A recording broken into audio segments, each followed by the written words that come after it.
One, we're recording on here now, and we will go. Yep. All right, guys, how we doing? I hope you guys are having a wonderful Friday. We got Charlie in studio again, and I hope you guys loved the episode that we did on Wednesday. We're going to continue it off where we left off at I think it was 17 or 19 years old, something like that. Something like that. Go to 27. I'm going to hand it over to Charlie real quick. For everybody that is tuning in right now live, we did not do the live broadcast on Wednesday because we just wanted to make sure that we're on syncing and on the same page.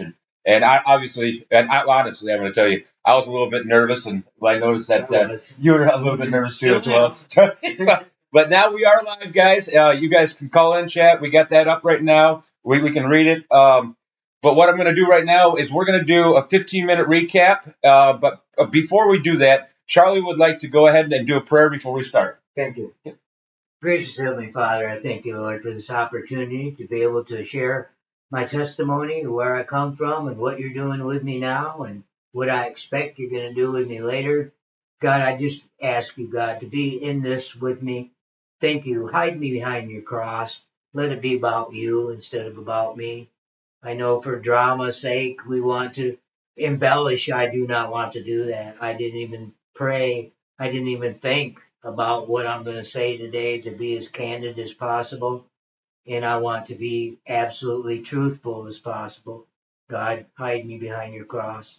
Allow me to speak in a way that you can use. In your glorious name, Jesus, my Lord and my God. Amen. Amen. All right, guys, so what I'm going to do is I'm going to place the floor to Charlie, and he's going to give you just a quick rundown for, obviously, like I said earlier, for the ones that weren't able to catch Wednesday's episode.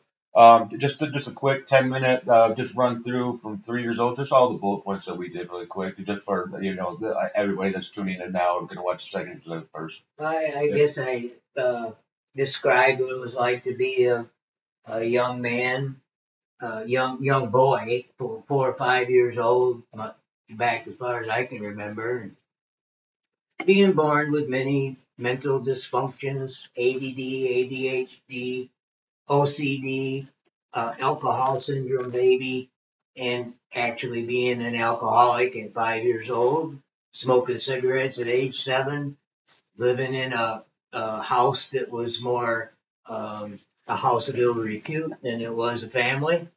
My father was evil. My mother was evil. My mother committed suicide out of shame and guilt for what she allowed. And there was terrible things. It was a large family.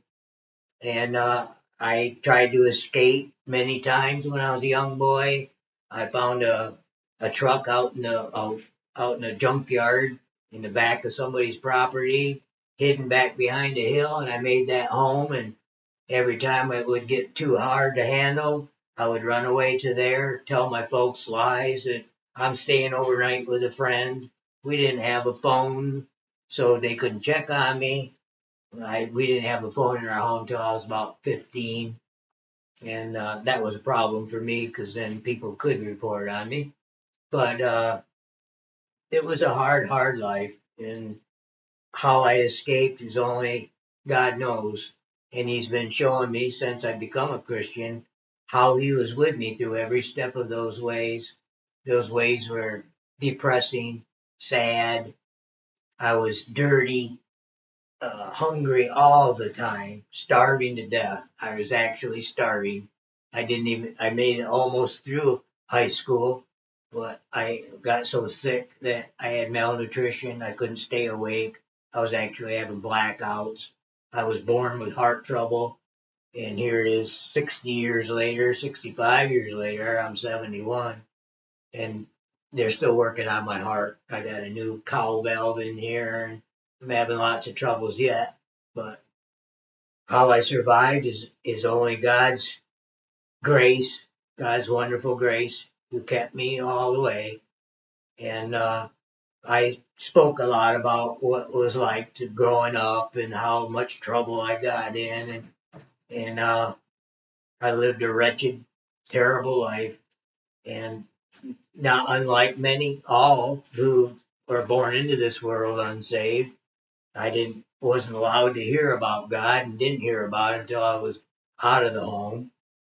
And as I grew up, started becoming a young man, I acquired a vehicle and I would run away and live in it, sleep in it. I'd take it to school with me and learn how to cut the back side in underneath the back window and cut all that out of there and build a bed that would be full from the back of the trunk clear up to the front seat and make cupboards in it and make it a home. I would live in that when during the winter time, and in the summertime I'd go back to my butternut bread truck that I lived in, and the cars, many cars become my home, and I over the years learned skills to make that a good home. I even had electricity in one of them. It was battery operated, and I found lots of ways to survive, never knowing to give God credit, of course. He brought me through. Uh, I think I left off the last time somewhere. I was up to about age 16, 17, and I'm thinking right now of that car.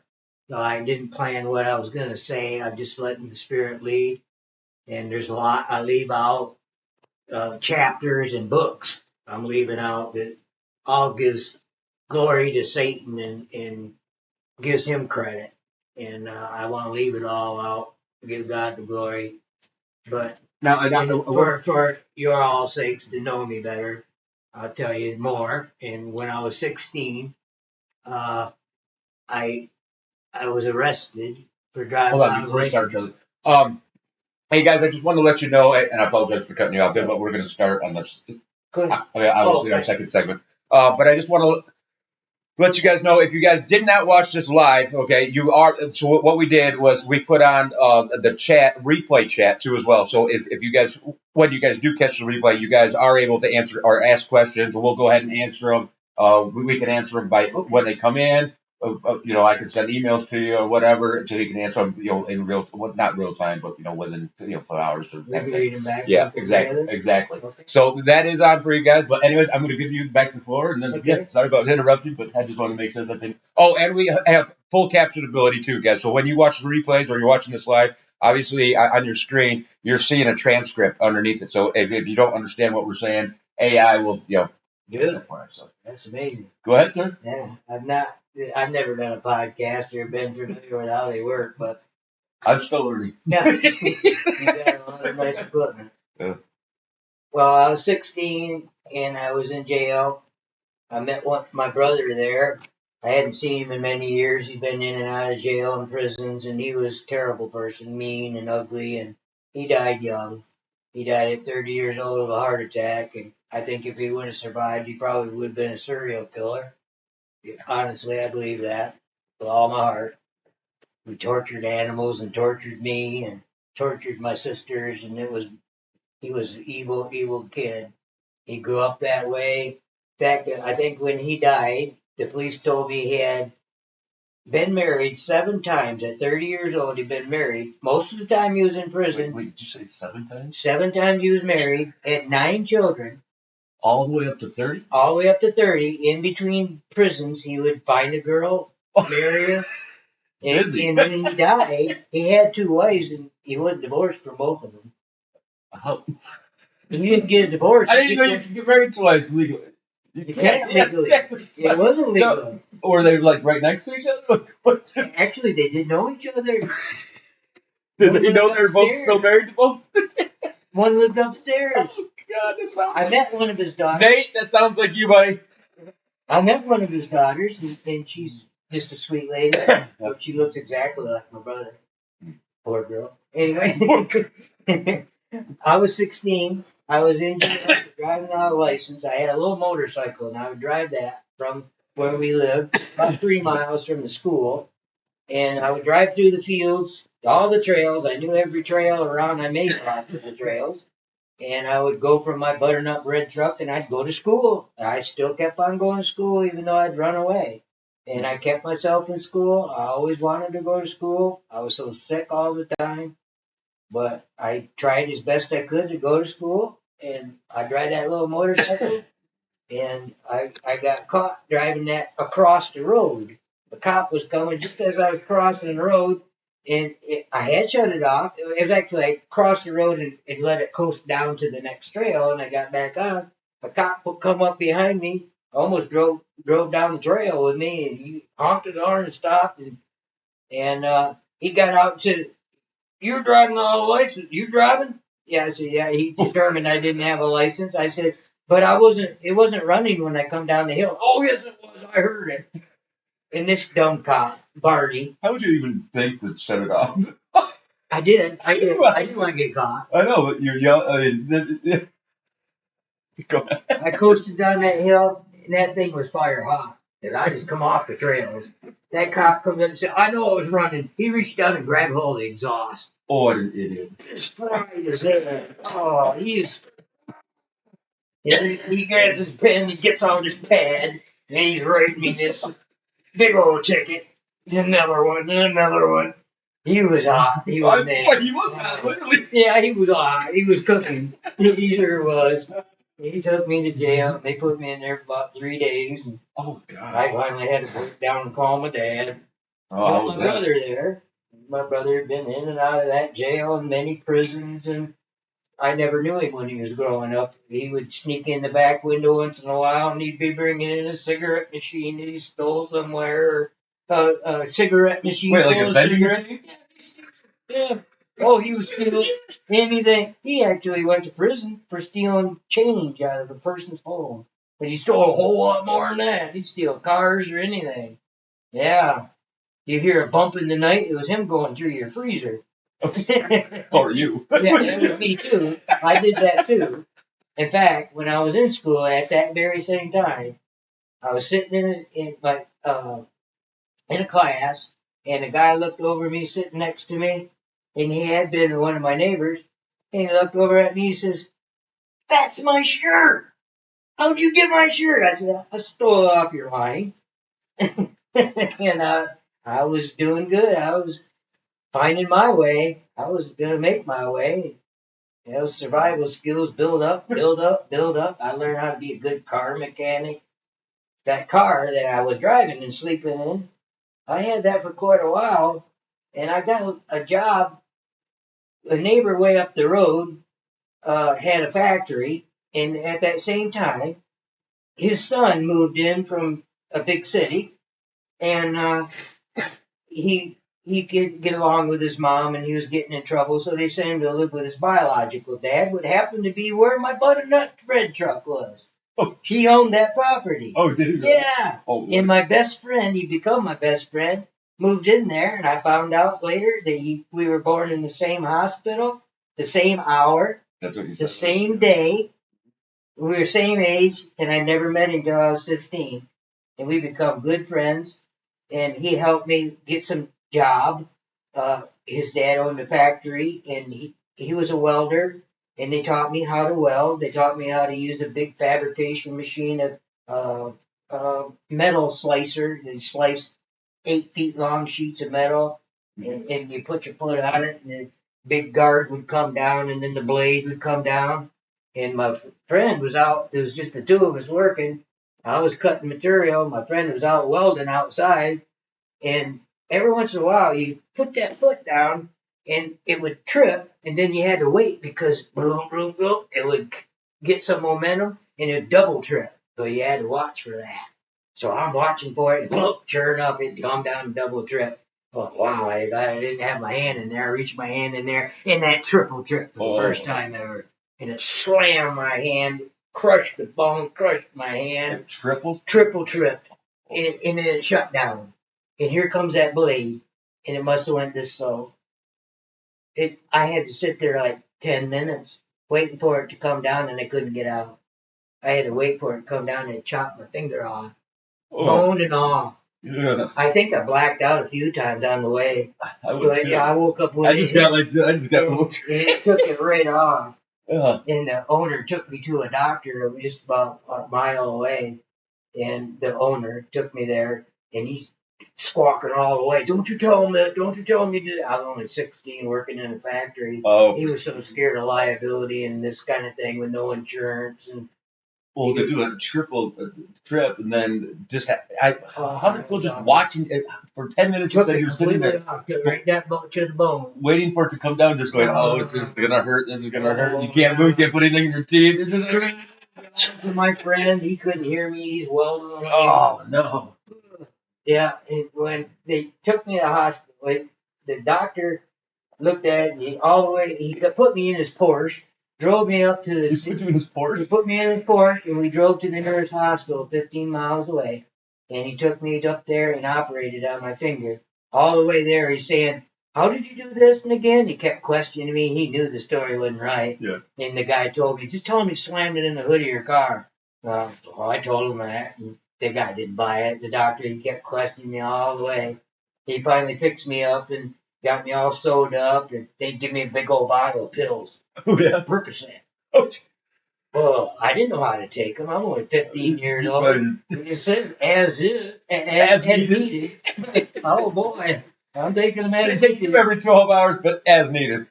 I had started smoking marijuana a little bit at that time, and later on I started smoking more and started selling it. But that was really my introduction to narcotics, to drugs. The And, pills. yeah, those pills right there. See, and that's sad because I have well, in my family, my brother, unfortunately, he got hurt skiing and stuff like that, and it killed him, that's why when through all my surgeries too, and I'm just capitalizing on what you said, but that's why I never took pills. I would take edibles, stuff like that. When I had the hip replacement, my elbow surgery, my heel surgery, Dude, my rotator cuff, yeah, yeah. but I never took pills. The only thing I took was anti-inflammatories, which now I'm hooked on those damn things because it's like going to the gym every day. You have a routine and your body feels like, but that's why I can only see what the old pills go. But sorry. Yeah, I was really got messed up on those, and those people let me stay with them for a few days. And instead of going back down, my brother not bread truck in their backfield. The guy, the owner, didn't know I was living there, but the son Oh, did. the son did? Yeah. Oh. And, other people had used it too. I met a girl there, beautiful girl. Oh my What are goodness! the odds of that? A beautiful girl just walking through the. She ran away from home, and one of the guys, the half brother, had always lived there, and he hid her back there. Oh. Let her. He didn't know I was living in there. He didn't know how come it was so cool. I made it cool. Beautiful too. And she was beautiful. I went to go stay there one night, and there was a beautiful girl there, and she would have let me if I wanted it. I did. No, I respected the situation, and I had to go back home. And so I called my dad and said, "Look, I cut my finger off. I'm on these pills and I don't feel good." And I told my dad, he said, "Come on over a while." So I went home and I stayed there. He had bought a little travel trailer. And he let me sleep in that for a few days. Yeah, okay. But as soon as I was getting better, I skedaddled out of there. And during that process, we seemed to kind of break. I'm sorry, I would have stayed with the beautiful. Yeah, she was pretty. Oh, he married her. That guy. Oh, did he really? Yes, he did. Nice. Yeah, they got divorced, but it lasted for a few years. He had a couple kids, I think, from her. Gosh, she was pretty. Oh, she was so sweet. But anyway, at that time, living in my car off and on, I got along with my dad a little bit at that trailer. I was driving a motorcycle at the time. Up until then, I had ridden motorcycles all my life. My brother always had them. He'd come home. If he'd be home for a month or two, he'd have something to ride. He always loved motorcycles. When he died, I inherited two of them, 55 and 56, mint condition Harley Davidson. Oh, wow. Yeah. Sportsters or big, heavy. Big, yeah. Calls fat bottoms. Oh, fat boys? Soft boys, fat boys. Yeah. I wasn't able to get them. I wasn't able to go out to California and get them. I was living in a car then. Oh, is that the only place you could get them in California? Yeah, that's where he lived. When he died. Okay. Yeah, and he was a special guy. He was so smart, so intelligent, so he was an inventor, and we were so poor, living in a 2-room house with 8+ kids, and at that time we were eating out of the dump, and everything in the house came from the dump. Yeah, that's what His furniture. But we were probably the poorest people of all of the city around us, and we were the first ones that I knew had color TV. Because my brother would go to the dump, bring all this stuff home. He built preamps and all kinds of guitar equipment. He was a guitarist, and he was in a band, Creedence Clearwater Revival. He was in that band. Really? Yeah, he was a famous guy. He was an amazing guy, but he was crazy as hell. I mean, he was crazy. We actually talked about that on the first night. He was Einstein with whacked out, but lost my train of thought. He was. When I went back to that trailer, my dad let me stay in it. Somehow there was a little bit of peace there. I don't know where it came from. Really? Yeah. Somehow he was nice to me. And that's the complete opposite of what we talked about in the first segment. Yeah, there was absolutely some nice times. I can remember the good things too, and there was some good times. Living on a farm was awesome. I was raising the animals and butchering the beef, and I was doing all the things as a little guy that a grown man would do, feeding all the animals, making sure everything was running right. Yeah. I'm the only one. I'm the only boy at home. Oh yeah, that's right. Yeah. I'm the only son left. I'm the only male from both sides of my heritage. I'm the only male left, both sides of my mother and my father. I'm the only male left. Of all those kids, I'm the only male left alive. Yeah, that's what you said on the first. My sisters had nephew boys. Yep. But they don't have my last name. Oh shit. Okay. So I'm the only. They had a family reunion with my last name. I was the only one there. Oh really? With that name. There was lots of people there, but I was the only one with that name. That's gotta be weird. Yeah. And I started getting along with my dad a little bit during that time. It didn't last long. But I had a tractor, and it was mine. I made sure it was mine. It was a little Farmall Cub. I had a platform that would rise up and down on the back, and I'd take that up to the dump, and I'd bring home stuff all the time. I'd even eat out of that dump, because I was hungry. Yeah. But I'm really tiny because I was malnutrition. Yep. I was retarded because of malnutrition. When I started getting enough nutrition as I got older, I got smarter too. I can tell you I did. I can think clearer. I learned I have a pretty high IQ. All because of nutrition, guys. All because of nutrition. It really was, because I was in a fog all the time. But once I got that tractor, my dad decided I needed a car, and he was going to be nice for the first time in my life. He traded that tractor for a car. And I had to come up with $5. That was his plan, that me pay for that car. He got me a neat little car. It was pretty rusty, but he bought it from a mechanic who took good care of it. It was mechanically sound, but not very good looking. Old 62 Dodge. And that was my first home. I didn't have that car but about maybe 2 weeks. And going in and out of the home, I come back to stay for a while. And Dad had loaned that trailer to somebody else, so I actually had to stay in the house at that time. And I went in, and I got a letter from my brother, and I accidentally got it. And he had called me and told me to expect it. And somewhere, I don't know if he was in prison or in between prisons, but he called me and asked me if I got his letters. I said, I never got a letter from you. And he said, I'm going to write you a letter, and it should come on about that day. And so I waited and watched and got to the mail before Mom and Dad did, and I got that letter, and it was my brother, and he's telling me all the things that was happening in my family that I didn't really know about, but he knew. And he beat the shit out of my dad one day. My dad was bad to the bone. Like, can you give an example? They got in a fight in the back room, and they was tossing each other all around. Oh, really? When they got done, they were both bloody from head to toe. They were head to toe blood. So they went really at it. They went really at it. My brother tried to kill my dad. He was gonna kill him. I was going to say, if they were that bad, I'm surprised one of them didn't make it out. My dad was built like I am, but a bigger version of me, and he was strong. My brother wasn't. but my brother was mean. Whoa, he was wiry. He learned to fight in prison, you know. Okay. And so he come home and he wrote me that letter. I got it. And Dad seen me go out to get it, and I got it, and I went in the barn and read it, and I put it in my pocket. And I come back in the house. He says, "What'd you get out of the mailbox?" He got right up on me. He was gonna beat me, and he never hit me ever. Yeah. He was gonna whack me in the head. He was getting his fist doubled up. So what do you think you had? Or he was just mad that he knew that my brother had been writing me, and he'd been keeping those letters from intercepting me. him. Yeah. Okay. He suspected that my brother told me, and to expect it, he figured it out. He seen me go out there, and he went, "What'd you get out of the mailbox?" Yeah, "What'd you get out of the mailbox?" "I'm telling you, what'd you get out of the mailbox?" "I said, a letter from my brother." "What'd he say?" I said, "Well, he said some things that I didn't know." And I'm getting real shaky and wondering what he's gonna do. Tensing up. He said he told me he wrote me a lot of times, but I never got a letter.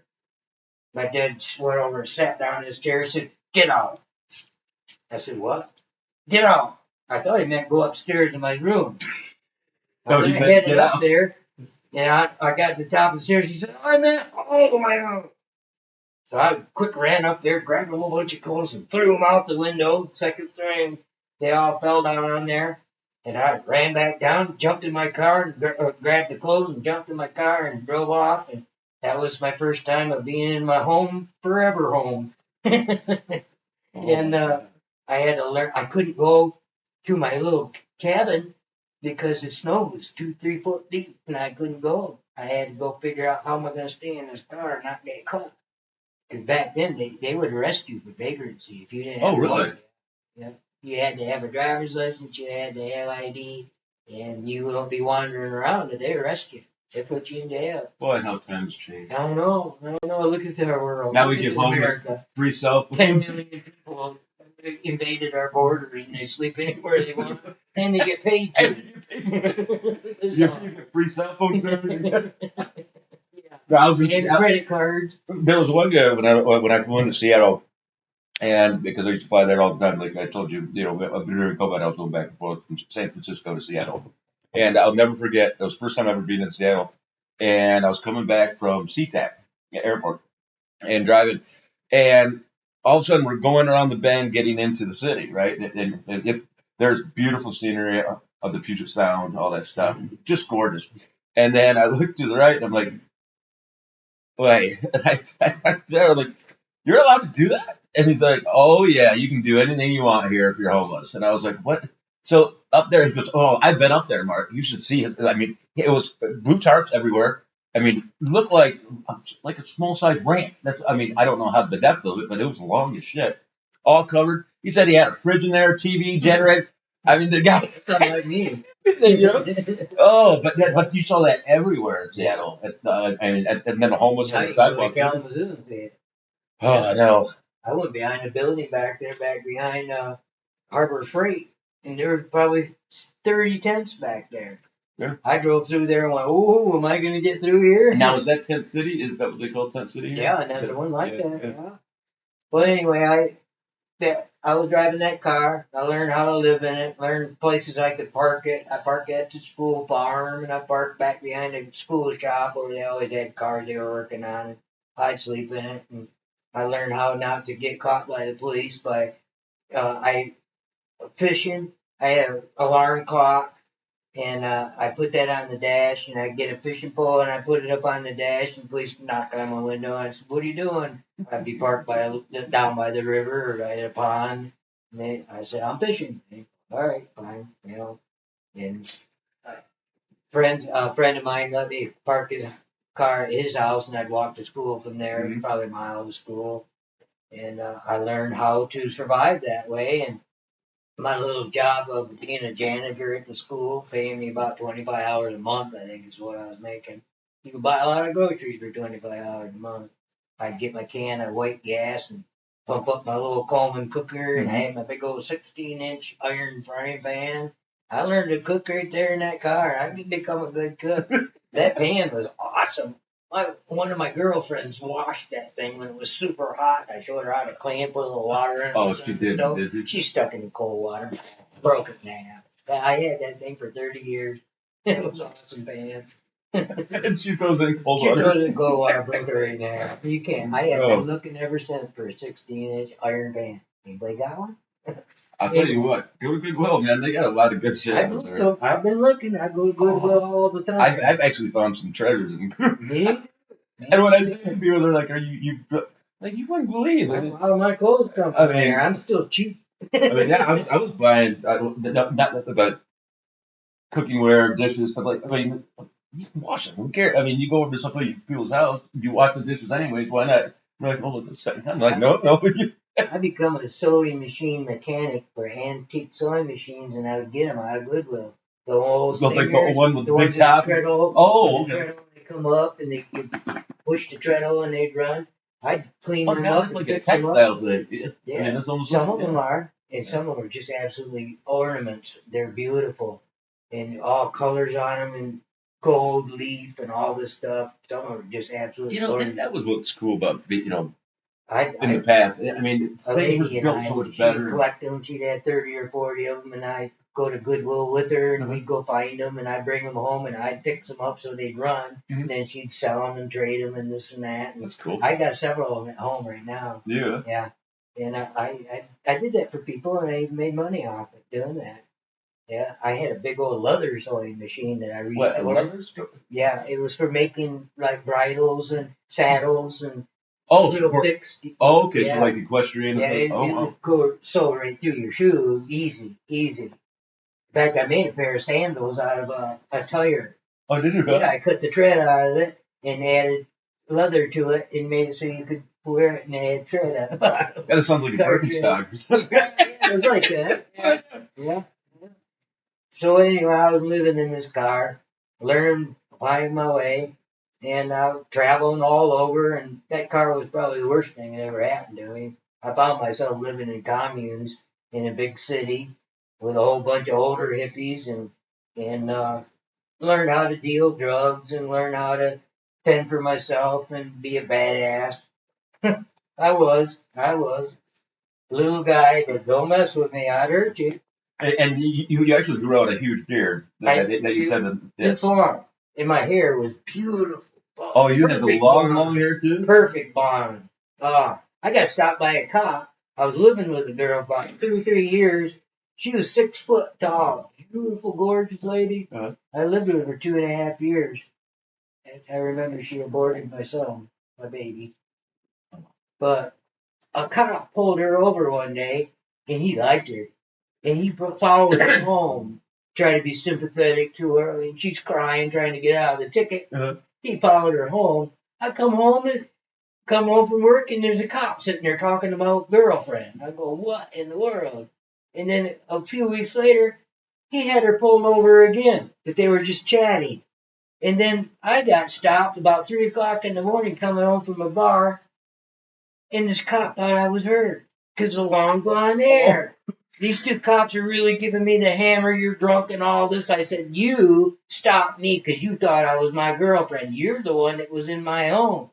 And they both went off and talked a little bit. And they went, you can go now, sir. And they let me go, and I was drunk.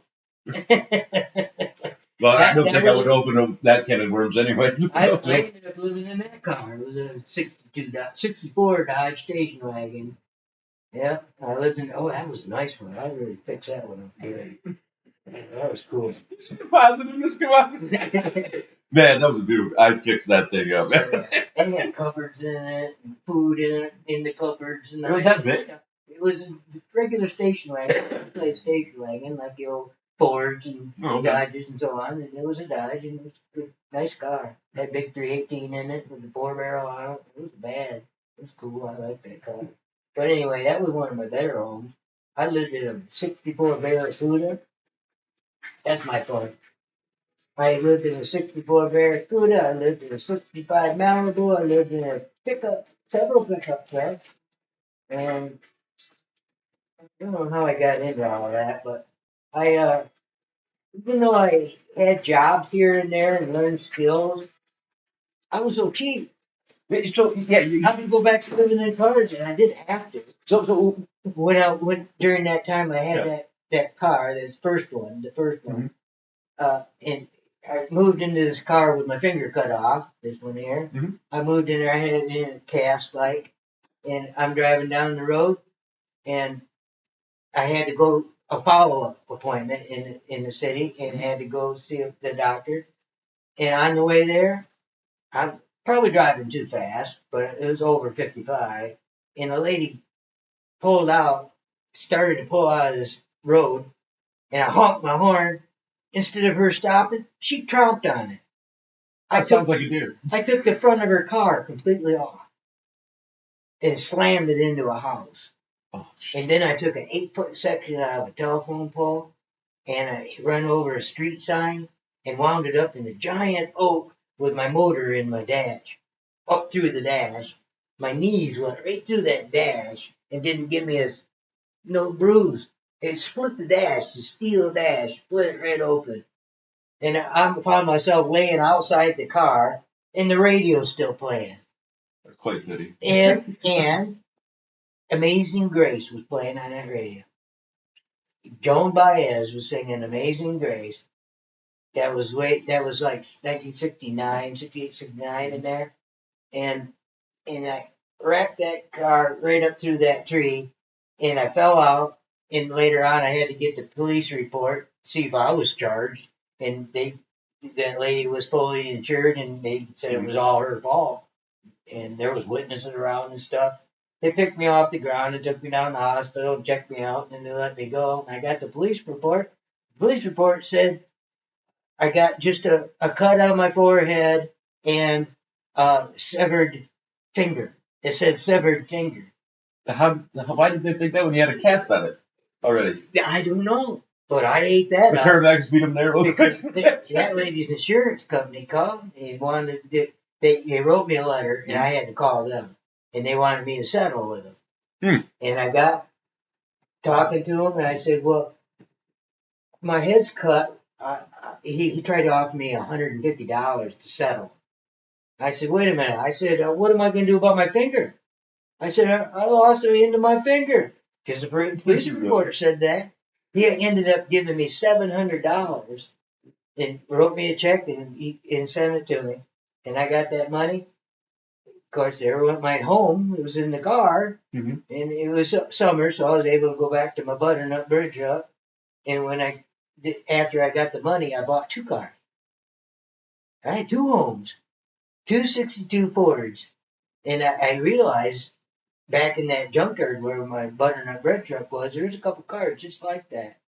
And so I kept them cars going for a long time by parts off that junkyard and learning how to put the 2 together and make them run good. One of them did run really good, but it needed a few things. I took them off the other car, parked it back there in their property, took them back up in there, parked them up in there, and I'd always be working on them back there. I had a regular camp, and I had tools, and I had all kinds of things to find my way. And the old man never noticed that you were back there? No, they never found out. He never went around this property at all? No, he never went back there. And about maybe 2 years later, one of my friends from school, I told him that I was living in it, and they're crushing these cars and taking them out of there. And oh, there goes my camp, So I told my friend, and he come up with a giant, big old John Deere tractor. Yeah, that's what you said on the first. Dragged it down to his home, put it up on this hill, up by this overlooking this creek. Mm-hmm. And from there on, I think I was junior. I was in a junior in school, and I would go there mostly during the summer and live in there. I lived in there in the winter too. I had my little motorcycle up in there, and I had lots of good times. I'd drive back there when I could, and I'd walk down across the creek and up the trails and end up on the property at the school, which my uncle used to own. Okay. My uncle owned all the farm and all the land the school was on, and they knew that. They knew it was my uncle that gave him the land and stuff. He wasn't really an uncle. We just called him uncle. And I ended up working for him, running his motel and his grocery store and stuff. At 15 years old, I'm running the whole place. I stayed with him about 3 months because Mom said he really needed help, and he had polio, and his wife had just died, and I stayed with him from the summer and went back home and went back to my camp after school started, and he died like a month later of gangrene in his toes. Oh wow! Because he would never cut his toenails, and he wouldn't let me. He got infection, and it killed him. How do you wear shoes? You don't. One of the shoes was like a prosthetic. Oh, okay. He had braces on his legs. He drive his car with his cane, and he push on the gas pedal and the brake with his cane. I see. He never had any trouble doing it. He was good at it, but he was a mean old man. I didn't like him. I didn't like working for him. He treated me like a slave. I was glad to get out of there. I felt bad when he died that I didn't report that he was in bad shape. I knew his feet were, his stomach, you could smell it. Oh, I bet. The gangrene side in there, and he was nasty. I mean, that gangrene's got to be, that's a prolonged thing. I mean, it can be. It can be. I mean, that's slow. It's related to like MRSA, flesh-eating bacteria is like kind of related like that. But anyway, I moved on, and I went in up in Grand Rapids with a different car. I think at that time I was driving a Mercury Comet 64. And I got in trouble up there lots of times, and I was still carrying on, but I was getting lots of skills. I learned lots of trades, and I'm really good at lots of things. Jack of all trades, but master of none. And I remember somewhere along the way I was driving down the road and straight downtown, and a guy stepped off. He was jaywalking. He stepped off the curb. Find out he was drunk. He stepped off the curb and I ran over him. Oh no shit! And he went to tumbled underneath my car. He rolled underneath the car, and they arrested me. And a lady behind me was a Christian, and she'd seen this, and she thought to herself, "I better see if I can help him." She seen, somebody she could minister to, long-haired beard, and she knew I was in trouble, so she found out when my arraignment was, and there she was at the arraignment. And she asked the judge if she could speak, and he said, "Yeah, yes, ma'am, you go ahead." And so she said, "This young man didn't do anything wrong." She said, "I know you're charging him with running the red light. That's what they said. It was my fault." And I told him no, and she backed me up and said, "When I went through the light, it turned yellow, and I was behind him. And this man crossed in front of him. He just stepped off the curb, and he was there. No hitting the brake, no even reaching for it. And he rolled underneath the car and busted him all up. He didn't die right then. She told the judge that wasn't my fault. He was down the street jaywalking. He jaywalked, and they dismissed the case and let me go. But I couldn't drive. I was so sick, emotionally sick. Oh, I mean, you just hit somebody. I would walk from the commune that I lived in with lots and lots of hippies. Big old house, like 7 different bedrooms I think we had. We all pitch in like $12 a month and pay the rent. Oh, and just there were so many people, we didn't have to pay much for rent. It was right in the middle of a black district, and they hated us, but they were scared of us. Hippies in the middle of black. Yeah. These crazy white people. Oh, they tried to burn down the town while I was there. They lit the town on fire. They had riots in the street. I was there, and they actually, I called them spear juckers, sorry. They threw a spear through our front door. One of them guys did. They threw a spear. And they took out a real spear and threw it through our front door. Here it comes. We're all partying, smoking weed, and boom! Here it comes through the door, and they run away. But find out from people that is that cool? Is that cool? I mean, out of all things, though, I mean, that's I would have never thought that somebody would just throw a spear. They were scared of us. They thought we were well armed, and why would we be there if we weren't? That's their thinking. And they would go to jail with some of the hippies that get arrested now and then, and the story got out. And they were scared of us. They were absolutely respected us and knew if they messed with us, they'd get hurt. But the thing about you guys had a lot of weapons, though. Why would you throw a spear? Spear and ran. They disappeared. Black people in the dark night, gone. Yeah. And almost everybody lived in the house were drug dealers. Some of them were real old drug dealers, the 40s, 50s gangsters, long hair and motorcycles and leather jackets, and the people that I kind of got to know and grew with were more like the PC hippies, the flower children, the Make free love, not love, war. and all that. Yeah. I kind of got in that groove, but I never really liked being a hippie. I was the only one with long hair in my hometown. And people really respected me when I'd go back there. I'd go back there often. In fact, I would get a job and it paid a lot of money, but it would lay off a lot. I'd probably get 3 or 4 months at the most. Is this But the one that paid you like $30 an hour? yeah, polishing muffins. I'd go back there. I'd drive all the way from the big city out there every day, and it was a long drive, and I'd make a lot of money in the day and come back home and bring loads of groceries back to the hippies and it'd be gone. $400 I remember spending one time. 400 and some dollars I spent, brought in bags of groceries. That's so much back then. I go to Stan's $400. Yeah. I had my car packed all the way full. Big old jars of peanut butter and jelly. Oh boy, they like that. Them kind of munchies they really like. Yeah. Goes hand in hand with weed. I didn't hardly get any of it. Now I was living there. And you were buying it. And when it come time to rent, they still wanted the rent money. Oh, that, yeah. Well, we had good. Those were I considered as a unsaved at that time. That was the best times of my life. I had women, I had money, I had means. I could go anywhere I wanted, do anything I wanted, and I really when it come down to the ending of the flower children movement, so to speak.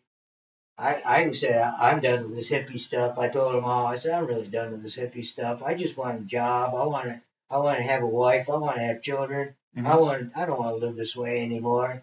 And they kind of looked down on me, but I packed up my stuff and left. And I went back home. And I did. I worked in the factory, a neighboring factory to where I was making a lot of money. I met a girl and moved her in, and we lived there for different apartments around the town. And 2.5 years I was with her. And after we parted ways, I met another girl there, and she was my girlfriend, but she didn't live in. And I went with her for about 2 or 3 years, but she was crazy. Oh, she was crazy. We love crazy. She was a dimple. I went in the Army. I went in the Army at that time. So hold on, I got to just clear. So she was crazy and a nympho, or she was a crazy nympho? Both. She was crazy and a nympho. That sounds like a beautiful relationship. She was so pretty. Oh, she was so pretty. Little tiny snot. She weighed 100 pounds soaking wet. But fierce as hell? Fierce. I went in the Army and then didn't work out, and I come back home after about 6 months. None of my friends would look me in the eye. Really? They go, I said, you SOB. Oh. Yeah, you can't miss that one, can you? No, they couldn't hide it. Why didn't the Army work out? Oh, okay. Well, I had heart trouble. I was an 82nd Airborne Ranger in the process of becoming a Ranger. I was tough. I got a lot tougher in there through 6 months of training. And the Army makes you march a 30-inch step. Yeah. I had 29-inch long legs. Oh, that hurt. Oh, I got shin splints so bad, the muscle would pull away from the bone and tear all kinds of fibers. I could lay my hand right down in there. And once it get tight, I'd stand up and I'd fall right back. We'd get done marching, I'd fall right back. Really? And I ended up it was at the end of my basic training before I went in advanced training. And they gave me a marching waiver. And so I didn't have to march. But it was the last day of our marching anyway. We graduated, moved on. I went up to Fort Bragg. I went into Fort Bragg, North Carolina, and did my advanced training, jump school. And my job was going to be being dropped in the front lines where the fighting was. And I had to carry a cable, a wire, real fine wire, but big cable of it. You go several miles carrying this, unrolling it on the way. So they didn't have cell phones like we do now. That's They, okay. how they had advanced their communications. Mhm. They had some satellite and stuff phones and the crank ones, Mhm. but they weren't very good reception, and that give them a more direct line. And that was going to be my job. Thank God I didn't have to go that far, but that would have been my job. And I went in with the intent to be a firefighter. I Mhm. wanted to fly planes. I wanted to become a pilot. I wanted to be a paratrooper. And I wasn't scared of heights or nothing. I enjoyed it. I had to jump off 200-foot poles and during my training. Mhm. And one day I was going to the PX to get some clothes, and something happened to me. They picked me off the ground. I was passed out. And they checked me out, and they said, "You got bad heart." And they said, "You're under arrest." I said, "Why? Why would you arrest me for having a bad heart?" They said, "You Now was didn't." this a military police? Yeah. The JAG officers Okay. charged me with Oh, because that's the lying. Navy, right? No, Army. Oh, Army. They charged me with lying and said, "You knew you had this heart trouble when you did your physical and did your training and did your promissory notes and so on. You had to reveal what's going on with you." And Yeah. they said, "You held that back. You didn't tell us." And what they were really worried about was giving me medical leave. They didn't want What to was do that that? because they had to pay me the rest of my life. Oh, I see Yeah. what you're saying. Yeah. Okay. And so they, trying to avoid this, they tried to arrest me, and they tried to incarcerate me in Leavenworth. They were threatening me with those words. "You're going to Leavenworth, buddy." And I said I didn't have it. They said, "Well, we're going to call your doctor back home, and if he says you did have heart trouble, then you're under arrest." They called back. You gotta love our government Isn't because that nothing's wonderful? really changed. Isn't that With all the wonderful? VA guys, It's even ridiculous. worse now. It's even worse now. I mean, And they called the doctor. The doctor said, "You had no heart trouble." He wouldn't been my doctor very long, but that was the Yeah, name I yeah. gave him. I did visit him when I had malnutrition real Mhm. bad, but he didn't know about my heart. And I had heart trouble since I was a little boy. And I didn't know what it was, and nobody ever really discovered it till lately. Mhm. They just finally found it and what my trouble was. But I would black out, and I'd get arrhythmia episodes where my heart would beat so hard it would choke me. And I'd pass out and never knew what it was till only just 3 or 4 years ago. And the doctor cleared me, and Yeah. they said, "Well, you got an option. You can go in the infantry or you can go home." I said, "Is that under honorable conditions?" They said, "Yep, honorable under general conditions." I said, "Okay, bye." Yeah, I wasn't going to go into infantry. I wasn't going to be no grunt. No, no, no, no. I didn't want that. So if I couldn't be a paratrooper, I didn't want to go. Yeah. I had aspirations to either be a firefighter, jumper, pilot, or work with Consumers Energy and make that big money climbing the poles and working with wiring and learning electronics and stuff. That was what I wanted to do, but it didn't work out. So I come home. I had to shave off my beard. I was 24. I went in, and a hard winter just started. My birthday's around January. So no, I'm kind of lost here. Okay, so when you already had your beard, so when were you actually with the biker guys and in that crowd? What, like Up until then. Up until then. Oh, okay, okay, Yep, all right. yep. That was when after I went home and decided I'm not living that life anymore. And I started getting jobs and stuff and started living with girls and playing house, And then the economy really sucked. It was bad. 74, 75, it was bad. Nobody could get jobs. Was that Carter? Job. Carter or Reagan? It was before Reagan. Reagan was 80. Yeah, it might have been. Interest rate for 19%. It was bad, yeah. I could buy a CD back then for 16%. Yep. Yeah, 75% tax. It was bad, yeah. And I couldn't get a job, and so I went in the Army, and even my drill sergeant said, "Why did you come in here?" I told him I really wanted to be a paratrooper. He said, "Well, really? Why did you come here?" I said, 3 hots and a cop. He said, "Oh, okay. I got it. Nothing. I mustered in out of Detroit, so they called me Detroit. That was my nickname, Detroit. And when I got out of there, of course, right away I started growing my beard and my hair back, Mhm. and I went back to that girl, and we restruck our relationship, and it didn't work out. She was rich, and she ended up moving to Florida, and I moved on from there. But it was 74, 75. I went in 74 and got out 75. And at that time, I decided I wasn't going to take any more drugs. Mm. I don't know why. I wasn't saved, or it wasn't God putting it on my heart. Maybe it was. And how old were you at that point?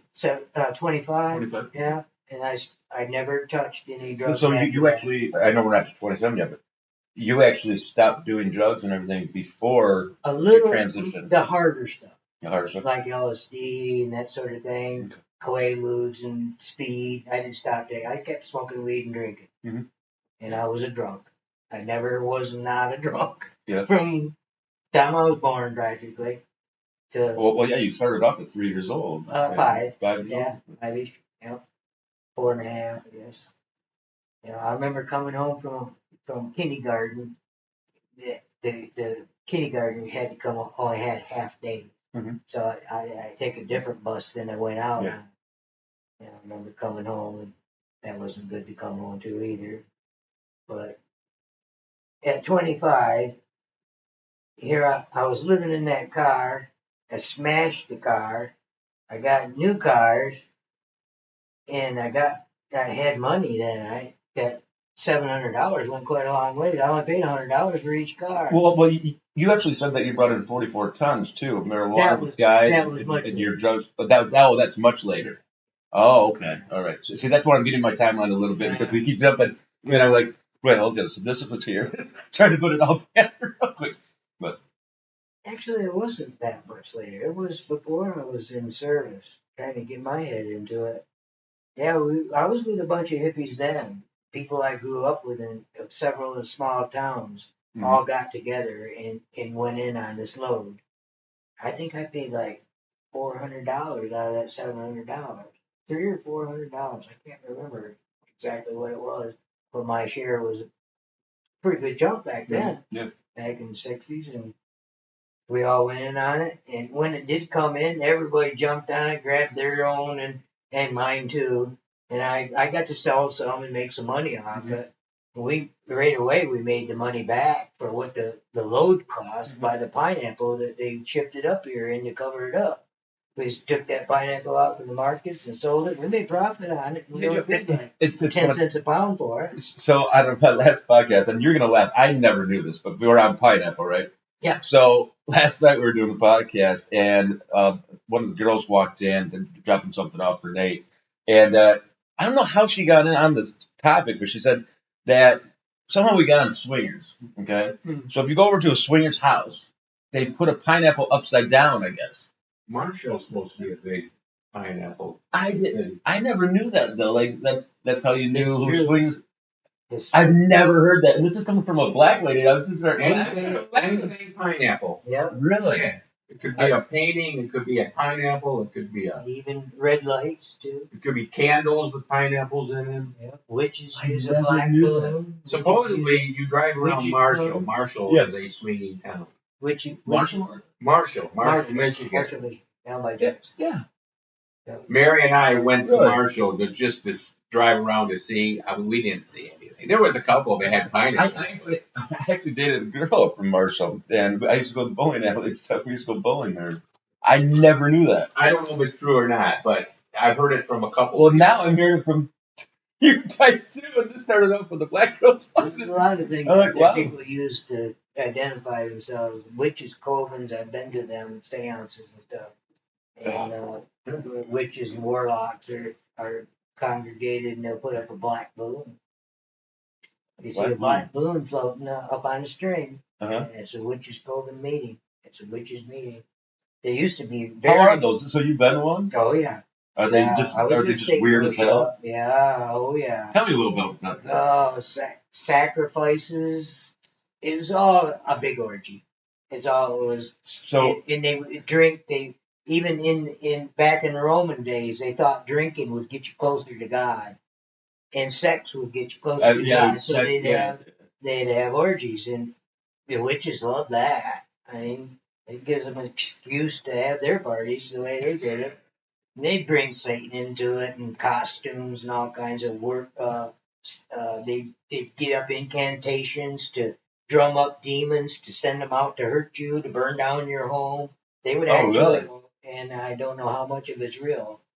How much do you think is real in your opinion? 50, So you're 50%. 50/50. Yeah. I've seen a lot of things that you can't explain. So So have you. yeah. Yeah. We'll get into that soon. Yeah. But I dabbled in that, and one time, one of the girlfriends I lived with, that beautiful blonde, Mhm. she was into kind of Satanism, and she was an artist, and she made a painting, a drawing, a sketch of a goat with arms and in this position, lotus position, and it was a mean looking thing with goat eyes and a human's head and evil big horns on it. And oh, really? So that was he kind of like claimed, what do they call it? That half man, half yeah. yes, it was a picture of our rendition of the devil, That's Baal. Baal, Yeah. the devil, and Beelzebub, and she claimed when I was coming home that she was screaming when I come in the house and the door was shut, and she said she's screaming at me saying, "Why'd you hold the door shut?" I said, I just got home. I didn't hold no door shut." She said there was something. I went and pulled on the door and it went back closed and it opened up and it went back closed and I wasn't strong enough to hold it open. I thought, I said, it wasn't me. I got rid of that picture. Oh, I would have too. Yeah, I could feel the evil in there. I used to work. When you said it, I just got a tingly Yeah, feeling. You know, yeah. I mean, I've been in the prisons that I could sense the evil.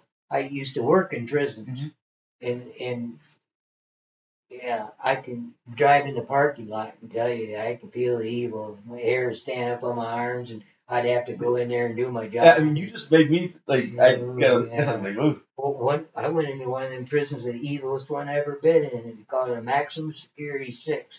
These they call the face eaters. where's that at? In a big city, not maybe 100 miles from here. And I was working there installing security equipment, and that's where I got hurt not that long ago. And I got hurt bad, and one of them evil people took off his shirt and kept me from bleeding to death because I fell. Well, I'll talk more about that later, but that evil was present, and I knew it was. And I was a Christian at that time, and I'm really sensitive to evil when it's around me. Mm-hmm. Ooh boy! But he also took off his shirt. I mean, He took off that evil person to save my life. He put compression on my head and kept me from bleeding to death. I almost completely bled out. If it wasn't for him, I would have. I'd been dry. They put me on a helicopter and took me to the hospital. Oh yeah, that's when they swung back and took me to another place. They ready up. He ain't gonna make it. Yeah. I heard him say he's not gonna make it. We gotta find some other way. They dropped in a golf course and picked me up with an ambulance. And the hospital they took me to was just down the road.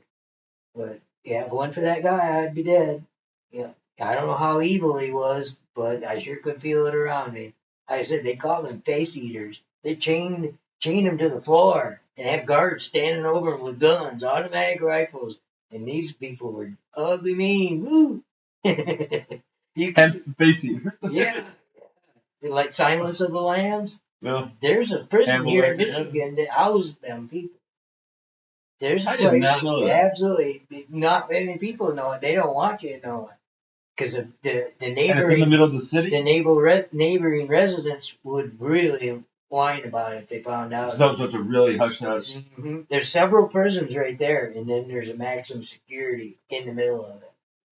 Yeah, many prisons. And it probably just looks like a regular building. Oh, it's a beautiful place, beautiful. But then you walk in, it's completely fortified.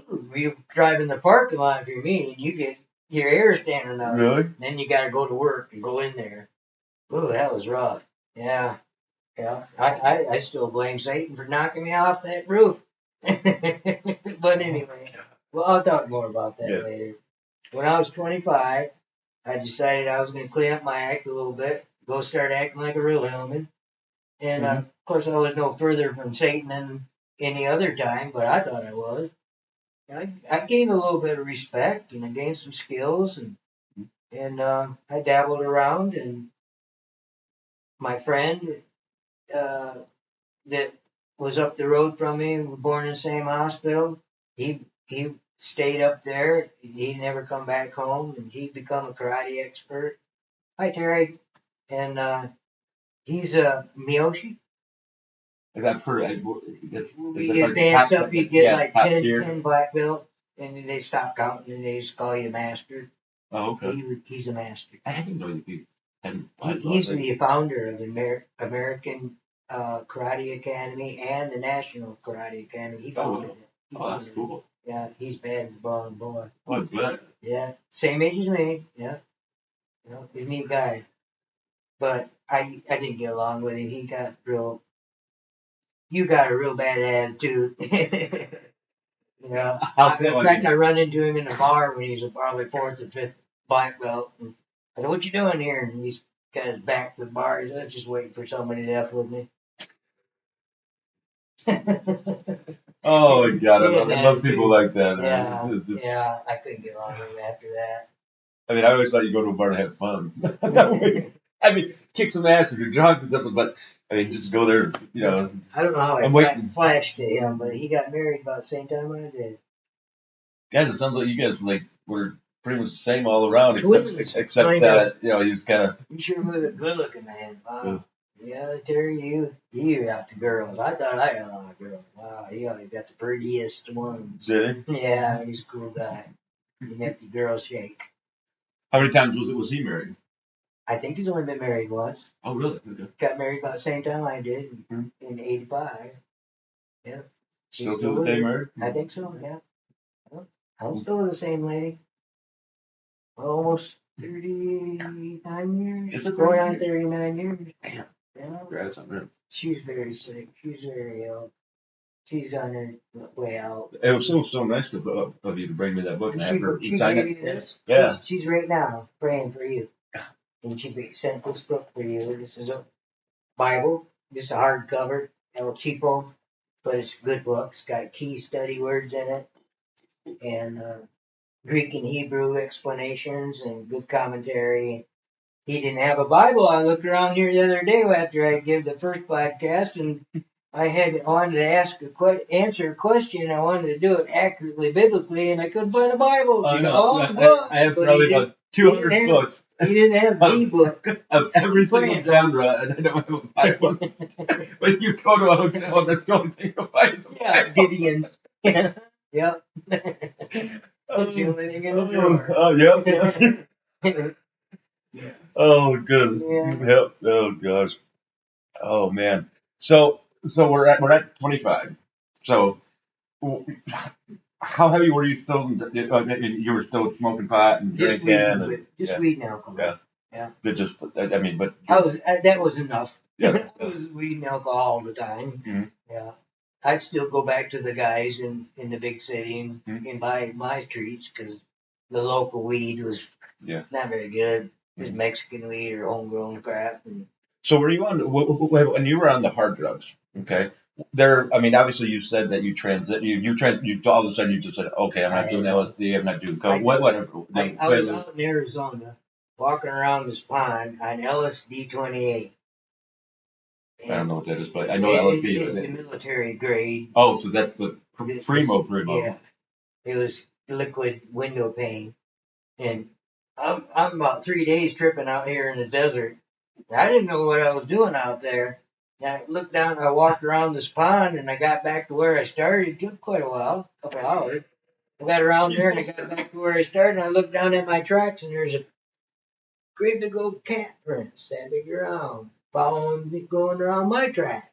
Now, were you still tripping, or was it real? It was real. I went back after I sobered up. Before I went back home, there's the track. So the thing was just following you? The cougar was going to kill me. The cougar was following me all the way around that pond. When I got back, I found out he was behind me.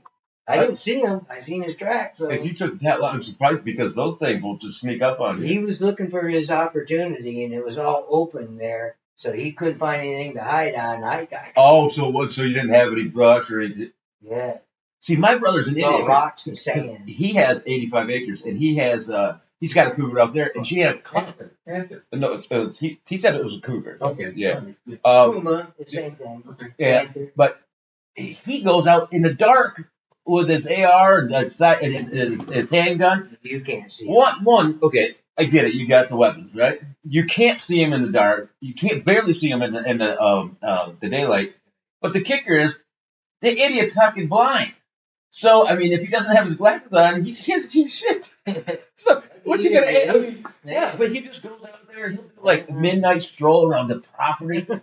And I go out literally. I mean, he's got gravel and he's got the 2-track coming in from out of the back entrance. And that's the one I take because it's just nice and I do 2 tracks. But I literally when I go off the gravel at night, because there's so many sounds. I mean, the deer and everything, but you do hear, and then all of a sudden, in the tree, you can feel it. It's just oh my god, I don't. Oh, I'm surprised he didn't. I mean, I'm happy that it was open. On the farm I grew up on, we always had bobcats that get up in our barn.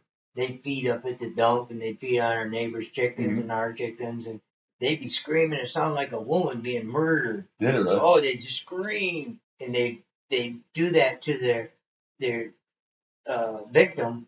They do something. It does something to them mentally. Oh, kind of like Makes them story freeze. type deal? They'd scream at the pigeons and make them freeze up, and they'd walk right over and pick them up. Oh. Yeah, I never knew that. yeah, it was weird. They hypnotized them like Huh. with that screaming. It was awful to hear. It sounded like a woman being murdered. Oh my god. Yeah, it was awful. We had lots of offspring from the bobcats. They would mate with domestic cats. Mhm. We had big cats. We had lots of weird cats. There was a black one when I lived in town with one of the girls. There's a black one. I went out my garage and it was great big. And he had tufts of fur out of his hair. I thought it was a bobcat, but now I'm thinking that was a demon. He was great big eyes, and he just looked at me, and he kind of moved a little bit towards me, and I went, ooh, and he just How turned big and was went he? away. He was probably 30, 40 pounds. Yeah, that's That long. That's Yeah. definitely Yeah. that's Solid definitely not a black. cat. Solid black. Scared the crap out of me, boy. Mm. But I thinking that was a demon. And that was the same time when that lady had that trouble with that demon. Something locked her in that room. I don't know what it was. I mean, not to get on it, but when you paint something like that, it's like when and especially like the freebase stuff like that, like the real high, the master grandmaster stuff, and the paintings that they have, like Opus Dei. When I went there in New York, I walked in and it was the weirdest feeling. Thank God I was with my girlfriend then. But At your phone. but yeah, no. When I watch, but they have the medieval paintings and the devilish paint everywhere. But those paintings are literally 3 times the size of this wall. I mean, I couldn't imagine being the painter, the artist painting that. But if you look at it, and I've read about them a lot, and a lot of those painters have had bad, sorcery lives or demons, and died horrible deaths, or mutilated themselves. You don't want to mess with evil. When you get too close to them, they'll move right in on you if you got an open heart, if you're willing. They try to hypnotize you every way they can, but they'd rather move in. Like Jesus said to one of them, "What's your name?" He said, "We are a legion." A legion, you're talking thousands of demons was living in that man, and he cast them out. There was like 3,000 pigs there at that time, and they asked Christ's permission. If you're going to cast us out, send us into those pigs. So Jesus said, go. And they went. And they went, filled their spirit into those pigs, and the pigs ran across and fell down the ditch and died. And they drove Jesus out of there because he ruined their livelihood. They were raising pigs. It wasn't Jews because they don't touch pigs. Yeah, they don't. Yeah, they don't want nothing I know to that do with because their they did. filthy. Yeah. That actually happened. Many times Jesus cast out demons out of people wandering around in the graveyard and parents don't know what to do with their child is all possessed. That happens. It can happen. I've seen it happen. Oh, well, when I met a kid one day. I know he was possessed, and I think my dad was. I'm quite sure he was. I seen him change colors. I seen him scare like people. quickly, like a transition very He quickly. got real And like it's not red, right? a grayish, bluish color, and his eyes would change colors. I took. He was in a nursing home before he died. Mhm. I took a group of people there. I was preaching and giving a regular service in the nursing home. Mhm. I'd take a whole lot of people from the church with me, and they'd go out into the rooms and introduce themselves and invite them to come down to the lunchroom where I would be preaching. I would sing too, Mhm. and I'd be preaching. And my dad was in one of them nursing homes. I went to that nursing home. He come down the hall and he seen me, and he kind of backed up and got stiff, and a bunch of other Christians come along and wondered what was happening. I tried to introduce them to my dad. My dad just changed colors, and it scared the crap out of everybody. Most of those 30 people were right there and watching him. We got to get out And of here. he's one, and you had 30, Yeah, and all of them were scared. they were scared. They didn't want to come out with me anymore to be my helping ministers. I only have a handful of people left out of that group that would come That's how out with powerful me your again. dad was. Yeah. I seen him pick up. My dad was strong, but he was only 5'8". He's probably 160, 70 pounds, maybe 180 overweight. He picked up a brand new railroad tie. You know how much them weigh? That's heavy, isn't it? Yeah. I went home to visit him. Wait, really? I went back on that farm. I forget why I went there, but I was a little older, and he hated me. Oh, he wanted me dead. I caused him a lot of trouble when I turned him into the police for attacking my family. And he never forgot that boy. And when I come to the house, I think I was visiting my mom, and he was there. I think they were divorced at the time. She left him finally and got away. She escaped. But he was there, and when he seen me walking towards the barn where he was, he reached down and picked up a brand new railroad tie that was laying there and picked it up. And like he was going to throw it at me, but he caught my eye as he was getting ready to throw it, and he threw it and it went over my head like it was a piece of paper. Oh, so he was going to hit me with it until he caught my eye, and as he threw it hard enough it went over my head. How much does that weigh? about 600 pounds. More than 300 pounds. Yeah. He picked that up. No man can do that. It had to have been a demon. I don't even think I've ever seen that in like a tough man, right? No, me neither. Not since even being a fitness instructor. I've seen some strong people do some weird things. But a guy in my church can pick up 550 pounds, mix the bar bend. oh yeah. He's just a kid. He's just a kid. I've seen some strong people, but that was amazing. When he caught my eye. There was something inside of him that was still there. Yeah, there's something good left, but that was a demon. Yeah, I believe that was a demon in him.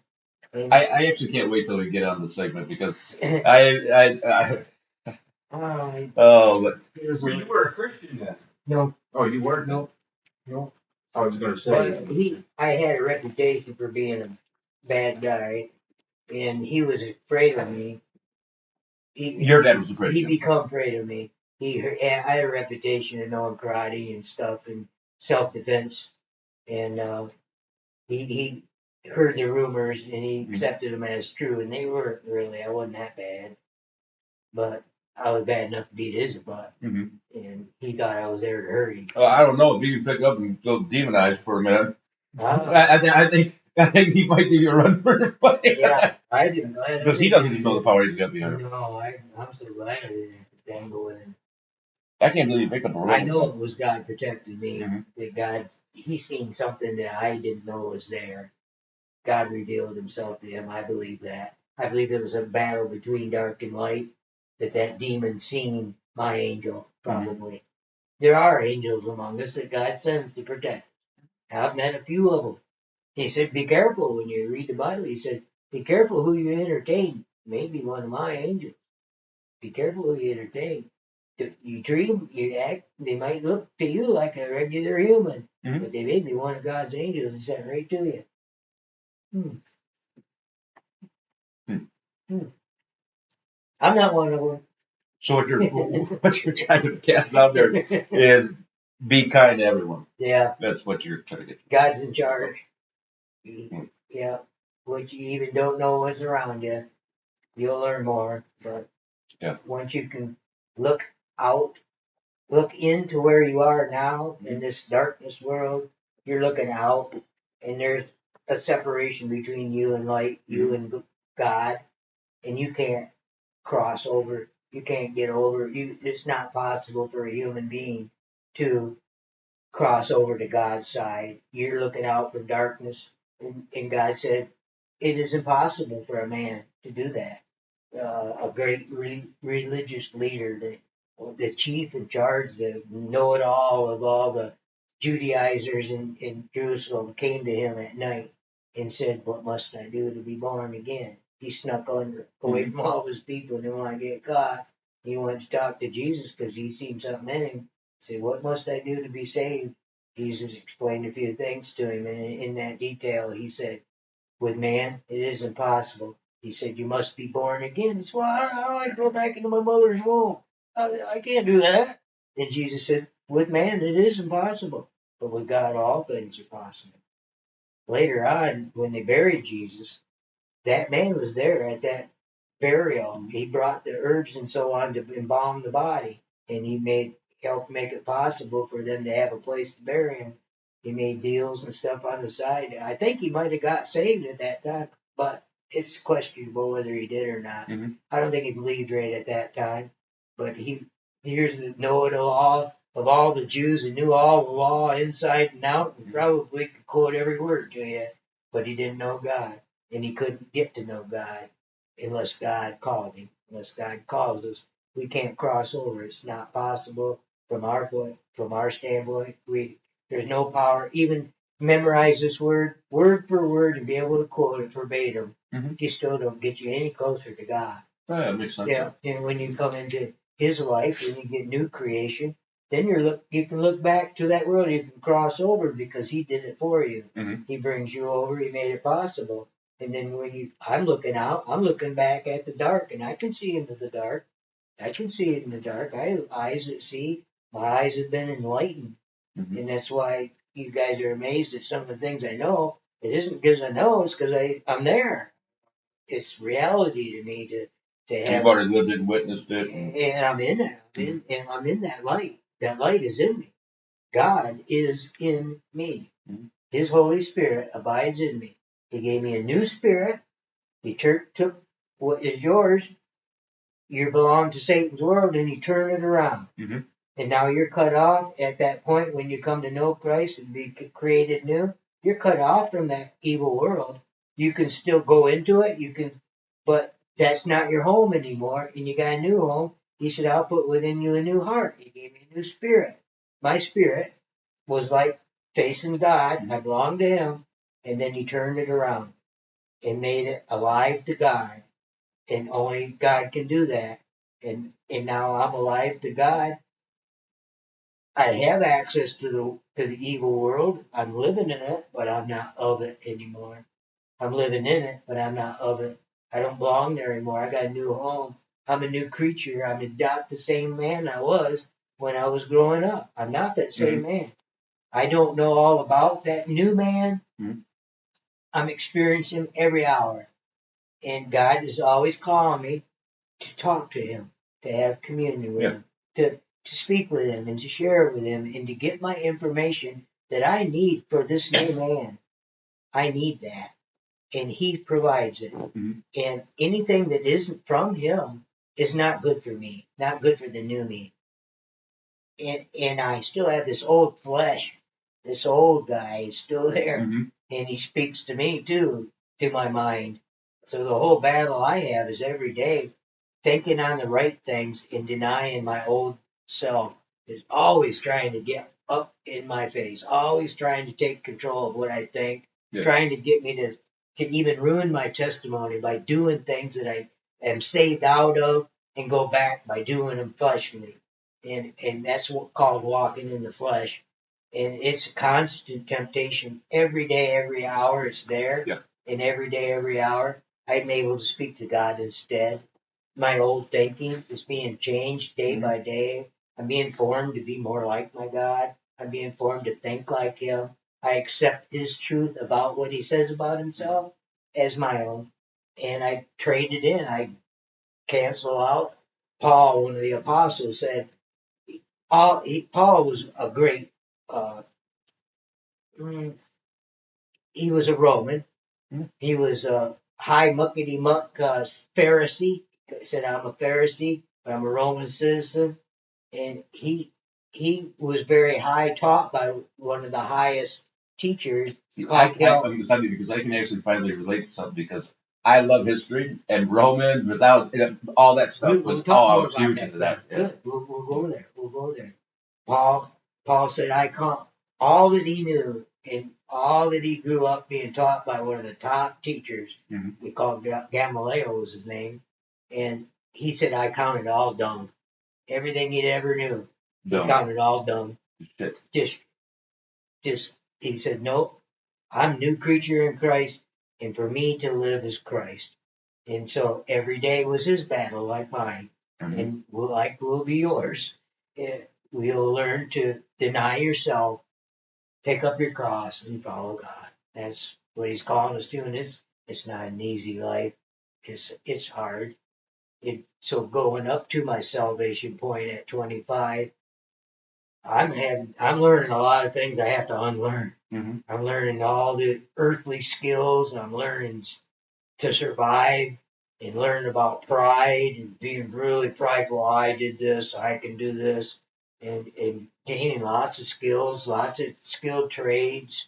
Oh, I mean, you are the epitome of Renaissance man. Yeah. You in this first segment, you just started rattling off, and I'm going, what the? You would have better off rattling off what you didn't do. Yeah, like, I started counting one day, and I counted 32 skills that you would need to go to college to acquire, and I acquired them without college.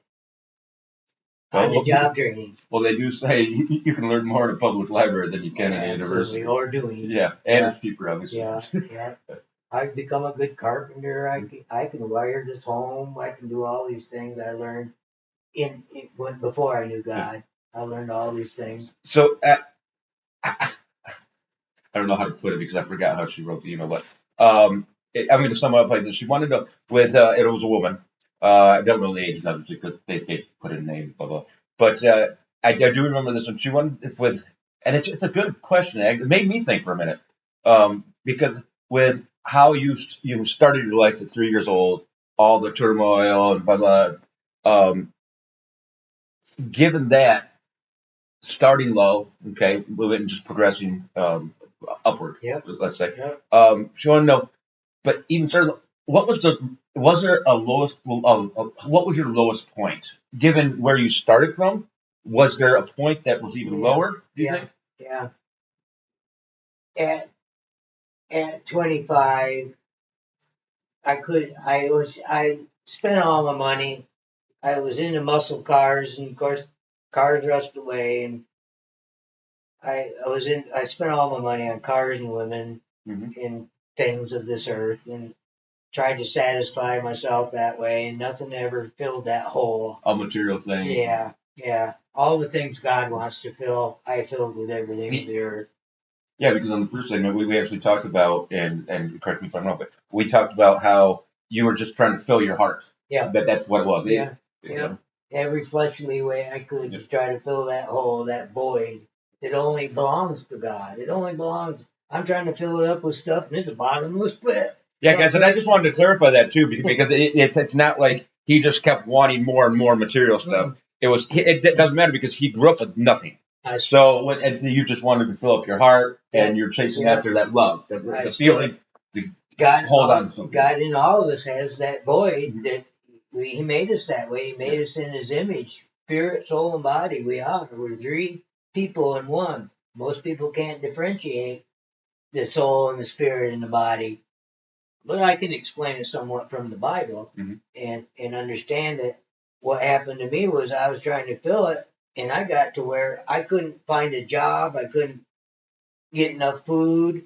I got into a point where I was so drunk I was giving up on life completely. I was just so messed up, so depressed, got back into suicide instead of surviving. See, and that's the thing too, because when I I came lost my home, hope. when I came home, I grew up drinking anyways, with the old style, guys, and but I didn't start until, well, let's be honest, probably 15, just for having fun in school and stuff like that. Party. But yeah, I do remember it was about I think I was when I really started heavily drinking. Like I'm talking fifth, and then got up to a half gallon a day. I mean, but I'd never go to work drunk. I was always blind. But that's the funny thing. When you do that, that's when I get alone time. You know what I mean? And then you start thinking about, even though I had a wonderful job, I was an executive. It didn't mean shit because every time I'd go, somewhere, I was by myself or whatnot. There was no substance. And then when I was traveling, it was like you'd see all these people and their families. You'd be like, well, I have fun and stuff. But there was just, and then you just start drinking. And I'm sure you know this. When you start drinking that first drink, you're like, oh, okay, then your mind completely does a 180 type deal. And then at about maybe a fifth in, it's just kind of like, well, shit, now I'm plateaued, but now I'm doing it as a crutch, even though you're moving. See, I never drink at home. And then I started drinking in the hotel, or drink down at the hotel and bar, Yeah, yeah. I mean, it was, no, I didn't hide it. It was just like, it was kind of, I'd go do my pay, I'd work That's 12 why hours. the bars are dark. People are ashamed. The lights are low. You don't want to be seen. I went to lunch the other day, and I've not, because I haven't gone out to a bar, like a sole purpose bar, probably, I think, like 3 years, at least, before I got home. And we'd go out to dinner or something. But I walked into CJ's Pub, which had a great burger right on Portage Road. That place was dark, and I haven't been into a dark bar since probably Chicago or something like that. But yeah, I know what you mean though. Big That's, dance studios and stuff. yeah, I They mean, use lights and all kinds yeah. of thrills and mirrors and Oh, God, I haven't done that. anything to cover up and hide Yeah. themselves. And they're comfortable that way. I always like the mystery. I always like the mystery. Do you know why that is? I personally, I like it because of privacy. I believe it's And a little because bit they stink. know there is a God. And they're Oh, ashamed. they're hiding behind something. They're ashamed.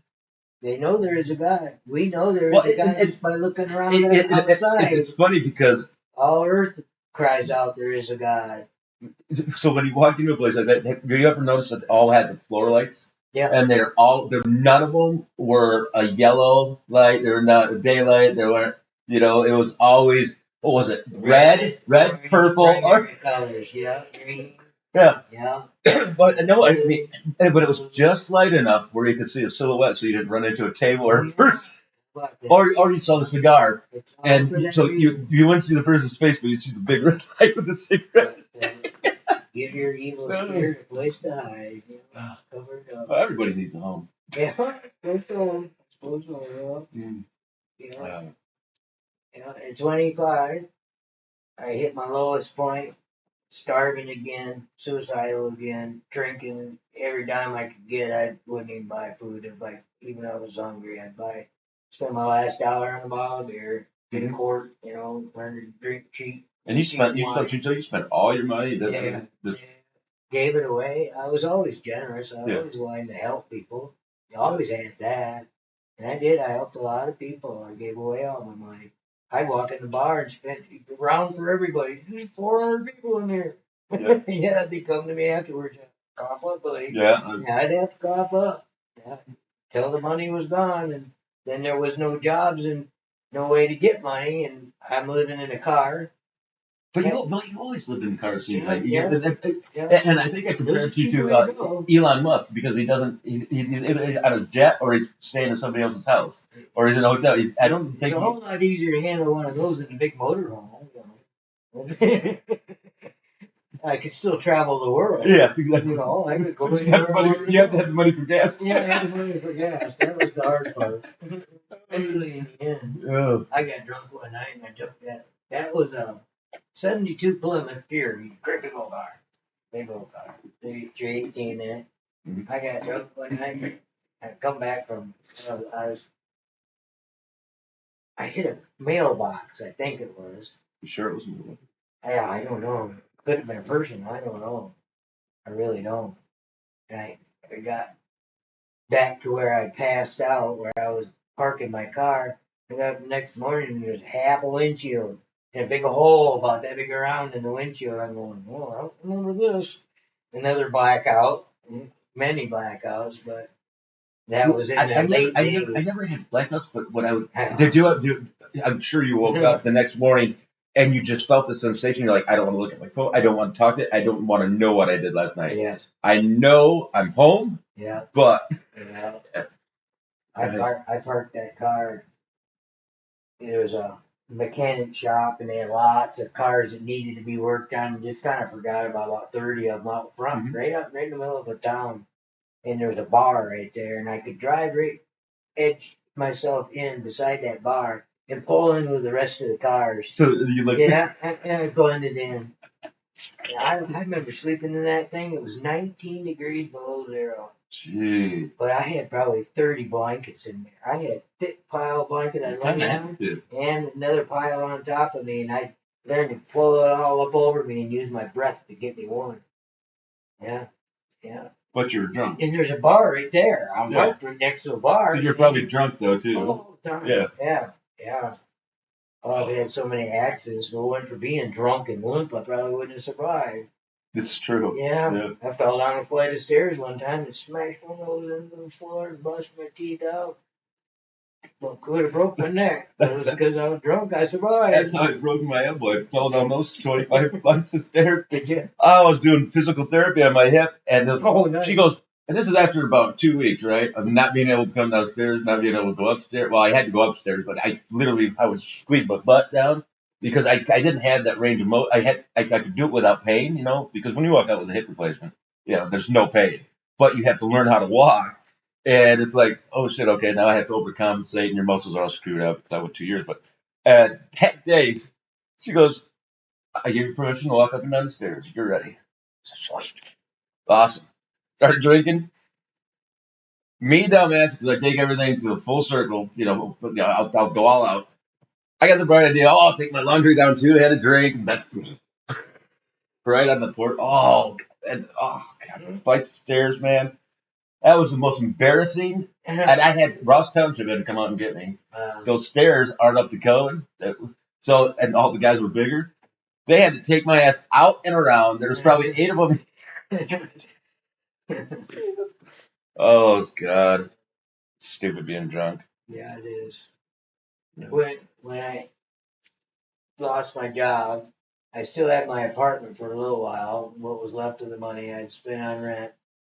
At that time, my mom asked me if she could stay with me. Mm-hmm. And she'd been divorced from my dad. And she'd been remarried for a little while. Didn't work out. She lost her mind. She was put in an insane asylum out in Arizona. She made her way back here and got a couple restaurant jobs and stuff like that. And she was down and out, but she had a nice little car. She never lived in it like I did. I couldn't teach her nothing. Mm-hmm. And so she come and stayed with me. And I was only about 3 or 4 blocks from the nearest bar in the middle of the town. Mm-hmm. I had a nice little 2-story apartment. She got me kicked out. Of the bar? Yeah, she'd come home at late at night with guys and dancing with them. My mom was a terrible nympho. She was. That's right. Yeah, you said. Yep. She was. Yep. She didn't care. And they'd be dancing and playing country music and jumping up and down on the 2nd-story apartment. Then people got mad. They reported me to the landlord. He said, "You gotta go." See, I don't. How do you? I had about another week to go, and I told Mom, "You gotta go. You gotta leave. You gotta go." So I do have a question though. Go ahead. Did your mom ever talk about being in the asylum? Because I mean, no.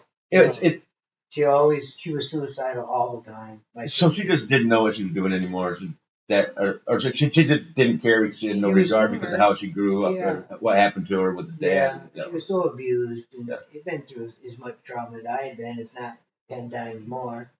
She was so messed up. Well, and it's got to be hard too to watch all your kids. But and then what we talked about in the first segment too about your mom. Yeah. She went through hell. Yeah. And she seen what my dad was doing, and she knew about it. She didn't say anything. She didn't dare to, Well, she's so far deep too into it. That she was involved in it too. It was hard, and she escaped it though. I got to give her kudos for that. She escaped it, and my dad, he never changed, and he was molesting kids and stuff. He had a live-in girlfriend that had a daughter, and he was molesting her too. Oh, so it wasn't Like just your 12 or guy. 13. Oh God, No, really? anyone he could get hold of. In fact, they said he was in a ring of child molesters, he trafficking children. He was in that. When In did you fact, find it that was out? Or is that after? just not too long ago. One of my sisters told me about it and said that, yeah, he was in that, and the police department was involved in that same group of people, and Well, they covered it up. Oh, so they were involved inside the group, Yeah. profiting or doing whatever. Yeah, that's why they never really tagged anything on him. They were covered. Because that was my next one. How did he get by with it? Because this is the first time I'm hearing about the other people. Yeah. So there was plenty. Oh yes. Yeah. And there was lots of people around my dad that they were probably in the mafia and stuff like that, the dark underground people dealing in lives of people, not just hurting them. But yeah, it was a professional ring around him. Yeah. And I didn't find all that out till later, but I knew what he was doing, and it was bad. And it was a wonder I didn't become him. It's really a wonder, absolute wonder that the apple didn't fall so far away from the tree. You know, I did. Well, you always had that light inside of you, but you just didn't know. I You didn't know it was there, though. I didn't know what God's plan was, but He had a different plan. My grandfather. I should tell you a little bit about my grandpa on my mom's side. Mm-hmm. My mom grew up in an orphanage because her dad was her mother's cousin. Her dad. Oh, I know. I just processed it. Okay. My grandfather had slept with his cousin. But now, are we talking about the inventor that died in that fire? No, the other side. Okay, my mom. Okay. My mom. Okay. My mom ended up in an orphanage, born there. She was born in an orphanage because her mom got pregnant by her first cousin. And he didn't know, she didn't know, they were first cousins. They didn't learn it till she got pregnant. They were just real young. She loved him, he loved her. DNA was kind of a match. There was intermingling of families back then, and she didn't know. They didn't tell her till after she got pregnant that that's your cousin. And they hated him. They didn't want him anything to do with her. And they didn't want the first cousin relationship also. Neither one of them knew, though. No, they didn't know. And they loved each other. They wanted to get married, and the family would have nothing to do with it. They shipped her off to an orphanage to finish the pregnancy and have the baby there. And thank God they didn't choose abortion. And they arrested my grandpa, who got her pregnant, and he spent 5 years in prison for rape, statutory rape. Spent 5 years in prison. Even though it was consensual, they loved each other. What was there? Just a huge age gap? It was statutory rape. He was overage, she was underage, and they used that to get him away from her. They didn't want him near her. I thought back then there wasn't really an age of. It was being. Was there? It was being enforced. Yeah. Was it? Yep. In that county, it certainly was. Well, I just don't remember reading. Pretty much anything went, kind of, until they actually got a grasp of it, and. But I mean, I know here. I mean, shit. Yeah. Sorry, guys, but it's in the book anyway. But yeah, I mean, there's a lot of incest on private families. I mean, you see some of their kids, they get bored. Don't talk about it. No, they ship them off to a school or put them in a home. It was on the books, and they did. The law was there. They used it to their advantage to get him away from her. Shipped her off to an orphanage where she had a baby, and that was where my mother was born, and she left her daughter there. I will have to say before I lose that train of thought, but it seems like in your story, and I've been taking a lot in and thinking about it, after the first interview on Wednesday. Really, I didn't know the podcast, but then when I get alone time, I'm sitting here by myself watching TV, doing the news and editing and all this stuff. I was thinking, and you just pretty much solidified it. Everybody, and it doesn't go for everybody, but just your life in general. It seems like everybody that deserved to go to prison didn't, and everybody that didn't deserve anything, and it went to prison. Yeah, but technically, my grandpa belonged there, and they arrested him. He spent 5 years in Jackson prison. Why do you think he deserved it, though? I mean, was he also a mean guy, or? The rest of the story. Grandpa, when he got out, he got sweet on a girl. Like his neighborhood girl. he really liked her, and he almost stalked her. In fact, he did. And a guy that lived on the same property where my grandfather worked and lived as a boarder, he, after he got out of prison, he found a place to go work on a farm, and he got close to this girl, but she didn't want anything to do with him. One day, it was an Easter Sunday, and he went and spied on her, and she was that friend that guy that he was Easter living Sunday? with. Huh? Easter Sunday. It was on Easter Sunday, and it was after. It was I don't know if it was before church or after church, but it was on Easter Sunday. He went and spied on her, and his people, that one of the boarders like him lived on, but it was the son of the owner of the property he lived on. It was his boss's son, but kind of a friend. And he went and looked in a window and found this girl and those two kissing and kind of getting close. Really? Yeah, they're dancing and stuff. Made my grandfather mad. He went home, got a rifle. He come back, killed them both. Did he really? Blew her head off. Because he couldn't have what he wanted and be with half of her head off, and killed him too because he couldn't get what he wanted. They chased him for 20 miles on land. So your grandpa killed both of them at the bar? No, it was in a house. Oh, at the house? Yeah. And then turned the gun on himself? No, they chased him down. 20 miles he ran across the fields. They chased him with people and dogs and cars and tractors and everything. He ran for 20 more than 20 miles. They found him sleeping in a barn with that rifle and another pistol. And they arrested him and put him in Marquette prison up north. That's where they were from, up north. And put him in prison. And he spent more than 50 years in solitary confinement. He was a mass murderer and former rapist. That's how he was labeled. They locked him up for the rest of his life. And I didn't know he existed.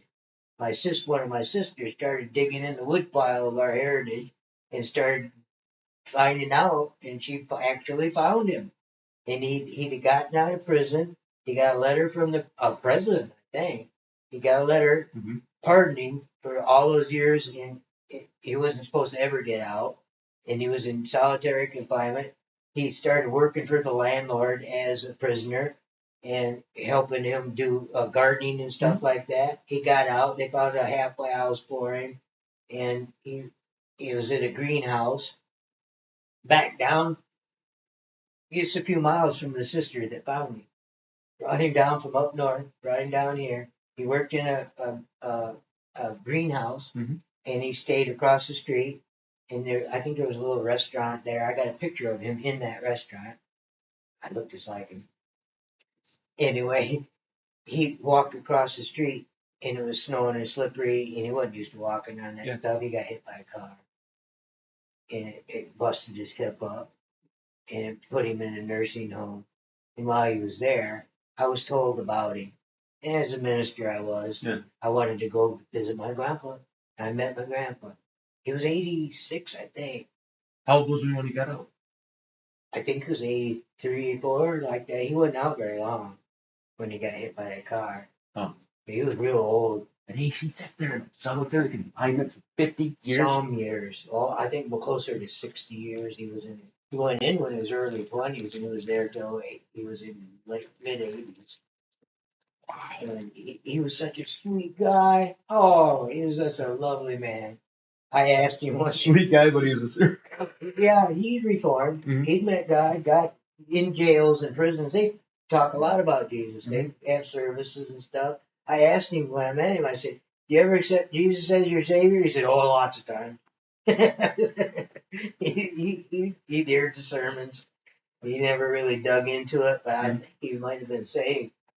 And I asked him, "Can I pray for him?" And he let me pray for him. And he died just not too long after, a couple months later, died of his injuries. Such a sweet guy. He told me about this. So he was shorter than you? Yeah. Really? I look just like him. As I'm getting older, I can see me in him. He doesn't have any hair, oh boy. He's just a little teeny. I think you got enough here, bro. He was cool. He Yeah. was cool. I really fell in love with that guy. And but that's my heritage. On both sides of my family was bad. Having to live with the fact that my grandfather was a mass murderer. And you didn't even know. Didn't even Yeah. know. When I But found even to out, find that out, yeah. you know, in such a late stage, and you know, My mother spent most of her teenage years up until I think she was 14 in that same orphanage. oh really? Yeah, she got adopted out of there. I met her adopted parents. We kind of go to Grandpa and Grandma's house after that time, and I got to know them, and they were real religious Catholics, and they were up to do. Those are actually the He worst. he was very rich and very smart too. In fact, he only had a first grade education, but he was one of the editors of the Grand Rapids Press. Really? And when he moved to where he lived, where he adopted my mom, Mhm. he started the Lake Odessa Herald. He founded that paper at the Lake Odessa city of Lake Odessa. He started a newspaper there. He Neat. only had first grade education. They had a lot of money. And my grandma was a school teacher for 50-some years in that same city. She was a school teacher all her life. You hear the tenure of somebody at the same job profession.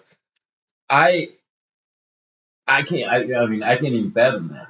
You know, I mean, Yeah. I can see myself Spend your life doing I mean, yeah, because when I was when I would had my career, until I came back here, and yeah, I was like every 3 years, I'd be like, I'm tired of building this kind of stuff. I want to move on, and I move on to a different one. Yeah. Well, Grandpa, he was always developing, growing, and I got to know him as Grandma and Grandpa. I didn't know anything about that they were my mother's adopted parent. I didn't know. I didn't know until a lot later. It seems like there's so much miscommunication or so much hiding. All the hiding. So much secrecy too. My grandma knew all of this horrible things that I'd gone through and all the family had gone through. How my mother was raped and then married a rapist, and so your grandma knew all this. she knew all of this, and they hid it real well. I even asked her when I started learning some of it. I went to her and asked her, and she wouldn't even talk to me. No, don't worry about it. I don't want to talk about it. And she wouldn't learn. She wouldn't tell me anything. And my mom's adopted sisters, she had several of those, knew all about it too. And they wouldn't talk to us about it either. In fact, one of those sisters had as many kids as my mom did. And your mom literally, like you and I talked about. She was a machine. And you said, I don't think there was a time where she wasn't pregnant. I don't think there was. I really don't remember her not pregnant. 27, 28 pregnancies. Man. And some of them I didn't get to know. And that's a year in between. You know, that's like I didn't get to know. My children, my brothers and sisters, I didn't get to know them. Yeah. Because my mother was whore. My mother got pregnant by her brother-in-law once. And another sister that the state come in, my dad tried to kill that baby. He shot it in the head with a pellet gun, and he got away with it. He shot that baby in the head with a pellet gun because it was not his. See, I stand true by my statement. Everybody that should have been in prison should have been. And he got away with it. He told him I was cleaning my pellet gun, and it went off, and the police bought it. I think it was the same police that were covering for him all his life. Oh, I had to, but they took the child away. But snatched her out of our family and adopted her out, put her in foster care, and she got adopted out. I didn't even know she existed till I was a saved person in a church, and down the road from my first church that I really settled into, 3 miles down the road, my sisters are still digging in the wood pile and trying to find out stuff, and they found my sister that was taken away. And when I met her, I had goosebumps big as nickels. She looked exactly like my mother. Now, did she know about you guys or where she came from? She was told a lot of this stuff. I don't know when she learned about the truth and about her family and stuff.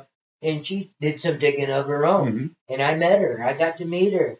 And she was the next girl older than me. Oh, so that was your first oldest sister then? Yeah, the first oldest sister. I have older ones too.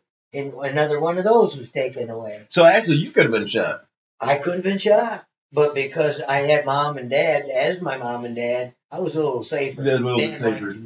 He wanted. I don't know. Like I don't know if you can hold a pellet gun to a baby's head and pull the trigger. My mother tried to kill another one. She cut the baby up. She took a razor blade to one of my baby sisters, cut her all up on her stomach, and sliced her ankles straight down, Achilles? and tried to bleed her out. My mother went nuts and tried to kill the baby. And this was a baby from both parents. This wasn't a an illegitimate child. This was one of my mom and dad's kids, and my mother went nuts and tried to kill him. We had an old poor family living down the road from us that had a whole bunch of kids. That guy used to be a medic in the army. Mm-hmm. In the story I found out later on why my sister had all those scars, they tried to convince me that. I even told my teachers. I had a teacher ask me, "Why does your sister have all these scars?" They're starting to get and investigate and starting to learn about our family, and they're starting to pry a little bit. Finally, they pried enough that the door came open, the counselors and stuff. Sure, the door was going to come I open no told matter her what I what. was told. Those scars from feeding her intravenously because she was born with a bad stomach. Something wrong with her stomach, and they had to feed her for a few years. I told that lie that it was told to me. And one teacher one day says to me, he says, "I'm a nurse. Yeah. That's not how you intravenously feed people, not through their ankles or their wrists." I said, "Well, okay, what are you saying?" She said, "There was something going on there. I found out later my mom tried to kill this baby, and that medic that was in the army, he worked at the dump, and he'd go around with his pickup and pick up trash. That was his job. He made good money at it too, but they were poor and retarded and really messed up people. But he wasn't so retarded. He spent time in the army, Second World War, and he was a medic. And he come up to our house and sewed my sister up.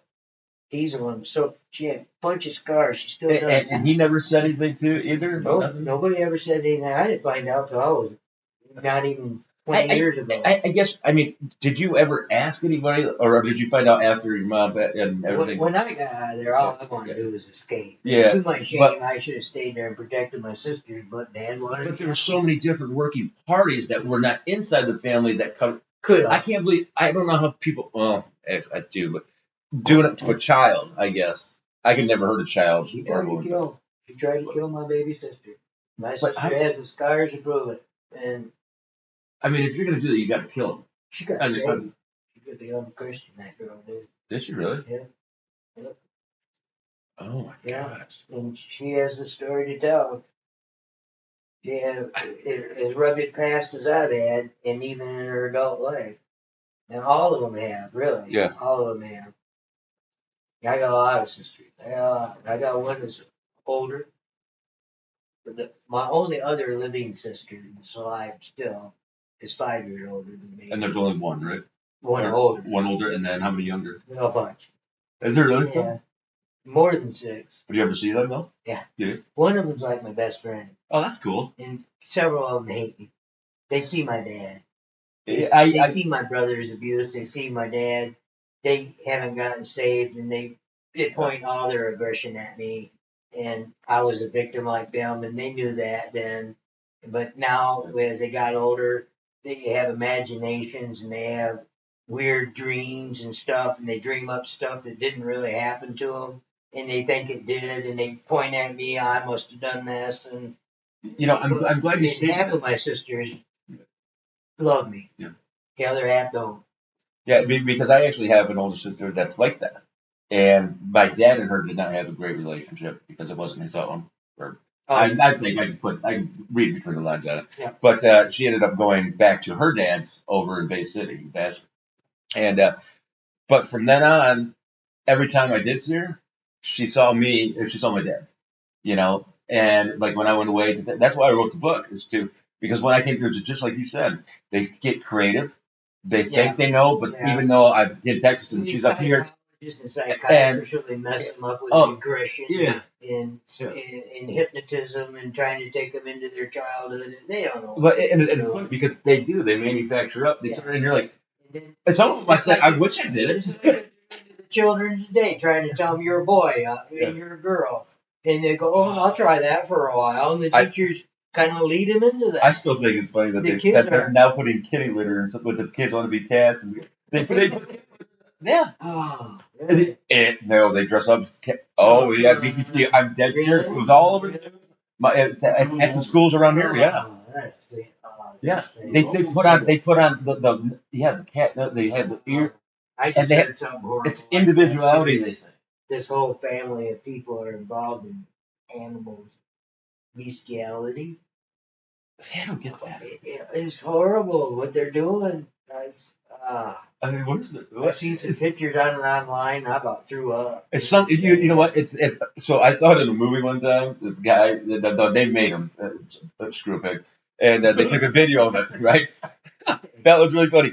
But it was one of those things where when you saw it, Yeah, can't you can't unsee it, but you cannot look away, and you're just stuck, and you're just like, It's like a terrible it's like something's gonna pull you away. And then when you pull it, it's like stuck. It's imprinted in your brain. We're getting so bad now. This world getting so bad. Nothing shocks us. You- That you- shocks me. Oh, the only thing that really shocked me is when we talked on Bruce. Every time every day I stepped out in San Francisco, I saw something new, and I was shocked. And to that point, I was so desensitized to the world, Right. you know, Until from the next traffic. day, you were shocked all over again. Yeah, but it was because of something stupid that I saw. Like, oh my god! I mean, I walked out the building one day, and this guy, a homeless guy, just walked right next to me, literally 2 feet ahead of me, dropped his jaws. And now me, I'm just coming out of the job site, right? He gets right in front of me. I had to move, and then I went. Like, I thought I was going to take a piss or something. Just take a shit and right right on the city sidewalk. I think God. I mean, I was desensitized, but the people around me that were just walking normal, well, I call them normal people, but they didn't even skim a beat, didn't even look, no smirk, no what, yeah. And here I'm going. Stay Yeah. On our timing here, Yeah. it's 4 o'clock. Is Yeah. there a limit to how far we can go? What? Yeah, I mean, we can get off right now if you want to wrap it up. I'd like to say a few more things. Oh yeah, let's go. Where we left off, where my mom got kicked out, I had to kick her out of my apartment, Mhm. and I only had about a week left before the landlord said I had to leave. My mom come back. She was gone about a week. She come back, knocked on my door, and I had given her a blue jean fleece lined coat, Mhm. and because it was winter, and it was late spring, and she come back one day, and I opened up the door. She says, "Here." I said, "You need that?" I said, "I don't need it." She says, "Where I'm going, I'm not gonna need it." Oh really? Yeah, I thought she was going back to Arizona because it's so hot out there, you know. Mhm. And about a week later, the dad that I couldn't stand to be around, I seen him walking across the yard just before I left the apartment, and I had to move into my car full time. I seen him walking across my apartment yard and come to my door, and before he got to my door, I knew what happened. He come up to my steps, and I said, "Mom's dead, ain't she?" He said, "Yeah." You felt it, you saw it. I knew it. I could tell. I just knew it. She killed herself. She took a vacuum cleaner hose and hooked it into her car, made a bed. I always wish Oh, so she went out that with carbon dioxide. Yeah, they found her. She was black. Was she really? Yeah, when they embalmed her, they had to put so much makeup on her and stuff. Maybe because she was in there for so long and nobody caught it. The carbon monoxide does that to your skin. Oh, does It it? turns you black. I didn't know that. Yeah, some reaction in your blood or something. She killed herself, and I felt so guilty because I kicked her out of my apartment because she handed me the coat. She said where I'm going. Picked on myself because I couldn't put two and two together to what she was saying. I thought she was going back to Arizona. Mm-hmm. Yeah, and she died. Wow. I went to her funeral. All my sisters were there. Most of them were there. Some of them lived way out west and couldn't go. But when I went to that funeral, they're talking about Jesus at that funeral. I don't think I heard Jesus very many times before that. And they're talking about Jesus at that funeral. I was getting mad. Right. I was still mad at God. I had been bitching at him for 15 years since I heard about him in that one church when I was a boy. I'm still mad at God. And they start talking about this Jesus again. I'm going, why are they talking about this man? My sister's elbowing me, going, shut up, sitting on each side of me, elbowing me, shut up. I've been there and done that with my. I said, but they're talking about this guy, and it's my mom that's dead, and I'm going on and on. Yeah. And a little while later after that, my brother made his way up here. Yeah. I hadn't seen him in years. I'm like 27. He must have been 31 or 2, something like that. He's 34 years older than me. He's always like 3 or 4 years older than me whenever our birthdays come around. And he made his way up here, and I got to meet him. Went partying with him a few times. He was up here for a couple of weeks. And How old were you at that time? I was 27. Yeah. And I got to partying with him quite a few times. And I don't know why he came. I think he knew what was happening. And So you must have felt it too, is what you're saying. maybe that, and yeah, and about himself. He knew, he had a sense about what was going to happen to him. He stole my brand new army coat that I got out. I kept that army coat nice. They let me go from the army base. Honorably. Yeah. I got an honorable, and they let me go with my coat and a few pants and stuff. And your service weapon too? Was that still like that? the what? Was it like that when you were in the army that you actually left with your service weapon too as well? No, Like, I didn't get to have any weapons. No. I'd like to have them. I didn't have any. I qualified high scores with them, but I didn't get to bring any home. I just had my coat and some of the pants and some shoes, my good jump boots and stuff like that. And my brother stole that coat from me. I was ticked. Had my name on it, had my insignias on it and stuff, and my double A red insignias on it, Ranger on the bottom. You know, it was cool. I was proud of that coat. My brother stole it from me, and my driver's license was in it. Bastard. Yeah, he went back He home. double tapped you. That prick went home and died. With you checking your driver's license? They found him. They thought it was me. When the police found him, he died of a heart attack at 30 years old, living with his 2 wives. I can't believe it. And they found him, and they searched and searched and searched and tried to find me. Yeah. They finally figured out it wasn't me. Well, I like the whole with the blood test and stuff and the autopsy, and they tried to report to me what happened to my brother. So the police were looking for me for a long time, a few weeks. Uh-huh. They're looking all over. And one of them finally. You're on the run, bro. I didn't know I was, but they were sure I was. Yeah. They said, "How'd you do that? We've looked the world over and find you, and you're sitting right here among us. We couldn't." He said, "We couldn't have found you if we tried. We did try, and we couldn't find you. Because you were ready for We thought you were out there to start with. We thought that's where you disappeared to. Yeah. I didn't disappear. I was just living in cars so much I didn't have addresses or phone numbers That's true, yeah. and mailboxes and stuff like that. I didn't have any of that. He died. I went to that funeral in that car with a half a windshield.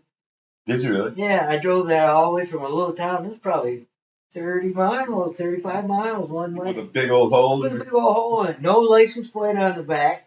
My brother had my driver's license. I didn't have anything. You didn't have any plates on your car? I didn't have no plate. I didn't have insurance. I didn't have a driver's license. I didn't have nothing. How many times did you get pulled over? Not very often. No, I was slippery. That's Charlie. Yeah, I was slippery. And I went to his funeral. They had a wake for him or a funeral, but his body was out there. They cremated and gave the ashes to one of his wives. I don't know which one. And yeah, I missed that. One of his wives. I should have went out there and done one of them. Not you would you? Yeah, Rolls right off like that. It's normal. I got nieces and nephews up there and that. I heard he had a boy. I have never met him yet. That might still happen. Mhm. And I went to his funeral. And then they're talking about Jesus again. Yeah. I was talking about Jesus. no, Now I'm just still bitching about it. I I'm actually- still going, what are you saying? Why are you doing this to my brother? I took my brother's death really hard. It was hard. It's funny you said there was a lot of things that I want to comment on with your whole entire statement right there, but it's when you knew when they came up to the door, you already knew that something happened to your mom. Yeah. And it's funny. It's not funny that you say suicide, but it's coincidental that you say suicide because that the day before we got the call that my brother-in-law hung himself twice is I said that previous night, I said, Mom, Tom's gonna die soon anyways. And then I walked out to the porch and she was crying. I said, Tom's dead, isn't he? She goes, yeah. I said that to you last night. She goes, I know. Mm-hmm. And that's what he was an asshole to me. It's weird how we know that. And but I even went to his funeral, and obviously you know what I did going to the funeral and stuff like that. Pretty much, guys, I did a little extracurricular stuff before I walked in and into church. Trust me, it's not very Christian, or it's not very religious. Oh, it doesn't matter what religion it is. But I walked in and I sat right behind my family in the second row because I came in right at the start time and sat there. And it was funny because I got all these looks when I walked up, like what Mark here, and it was weird because I was actually with my mom and there's a couple of kids around, but one of the girls came up, or one of my old friends came up and said, I just want to apologize to you. I said, why? She goes, you know how many people think you're dead? I was like, and that was because of him spreading around and her. I was like, oh my God, here you go. Oh, yeah, well, you guys are dead then if you can see me. Yeah. But yeah, but that funeral, I took that funeral very hard. It was horrible. Yeah. Yeah, I wasn't real close to my brother, but I loved him, and he loved me in his own special way too. He wrote me letters and tried to get in contact with me a couple of times at parties and stuff in the big city. Mm-hmm. We'd run into each other once in a while. He started becoming a hippie too, but when he went back to California, he was a Harley guy. He was, in fact, he was a Hell's Angel and a Hun. And he was a leader. I never heard of them. They're like the Hells Angels, Are another big ranch, and he was like a leader. So is that like a branch of the Hells Angels? Yeah, Okay. and he was a leader in them. Oh, well. He was high up in them, but he had businesses. He invented a one-piece motorcycle shroud made of fiberglass, but it was one piece and it would fit over a trike and be the whole body. Yeah, okay. Yeah, it was complete. He invented that. So it's a one piece that just. Yeah, it was a one piece. He invented that. And one of the motorcycles, if I would have had a way, I could have gone out and got it. I could have got those two classic motorcycles and one of those that he had made. I'm actually surprised you He didn't made go them out. on both. I'm actually surprised you didn't go out and get them. I had no way. I was. So what did you end up living in the car. doing? Just leave them? Yeah, I had to. Yeah, his wife's got him and did whatever. I don't know what happened to him. I didn't get anything from him. And yeah, he when he come up here, he was here for a few weeks and he needed money to get back. And I introduced to some people that had a Volkswagen shop because he told me he liked to work on them. He told me about he invented those bodies. And then he told me all about the motors and how they work and the sizes and stuff like that. And he built trikes and then built the body and put them on it. Yeah. And I took him to his Volkswagen shop and it was dark and we'd grown up with him. I didn't know him personally, but we grew up with his neighbors. They were our neighbors and they had a big shop up in a big city. And I took him up there and it was dark way in the back and I told him I were coming. And when we got there, somebody hollered out, "Is that you?" And I said, "Yeah, it's my brother Kenny here." And and he said, "Can you rebuild a Volkswagen?" My brother hollered back, "With my eyes closed." He said, "You're hired." He go in there and he worked for a few weeks, made some good money, got himself back home. He came up here with one of his wives. Maybe it was wife. Maybe it was just another girlfriend. Two little babies. Little twin babies, little girls, beautiful little girls, beautiful blonde lady. He always had girls he wanted to do. And he had a converted van and like a hippie van. Okay. Yeah, it was a neat van. It was completely restored. He went back home, and then he died. And I think he knew something was wrong with him. Mhm. He died in the bathtub, taking a bath. He had a blood clot in his knee, and it broke loose, got caught in his lungs, and killed him. He didn't actually have a heart attack. I could call it a PT or PE or something like that. Pulmonary embolism. Yeah. I had pulmonary embolism and lung collapsed. And then they never found out why it did. They said it can happen to anybody. What happened to my brother and that clot killed him. I feel really bad about it because I caused the clot. How'd you? He was attacking me, like I told you, he was always hurting me, Yeah. beating up on me when he was young. And I had enough one day. I picked up a rock and I was going to throw it at him. He said, "Don't you throw that rock at me." But I did it anyway. He was bent down and his knee sticking up and bounced a big old rock off his knee. Oh. It bothered him from then on. He had a little bit of a limp. I knew I caused that limp. It bothered him all his life.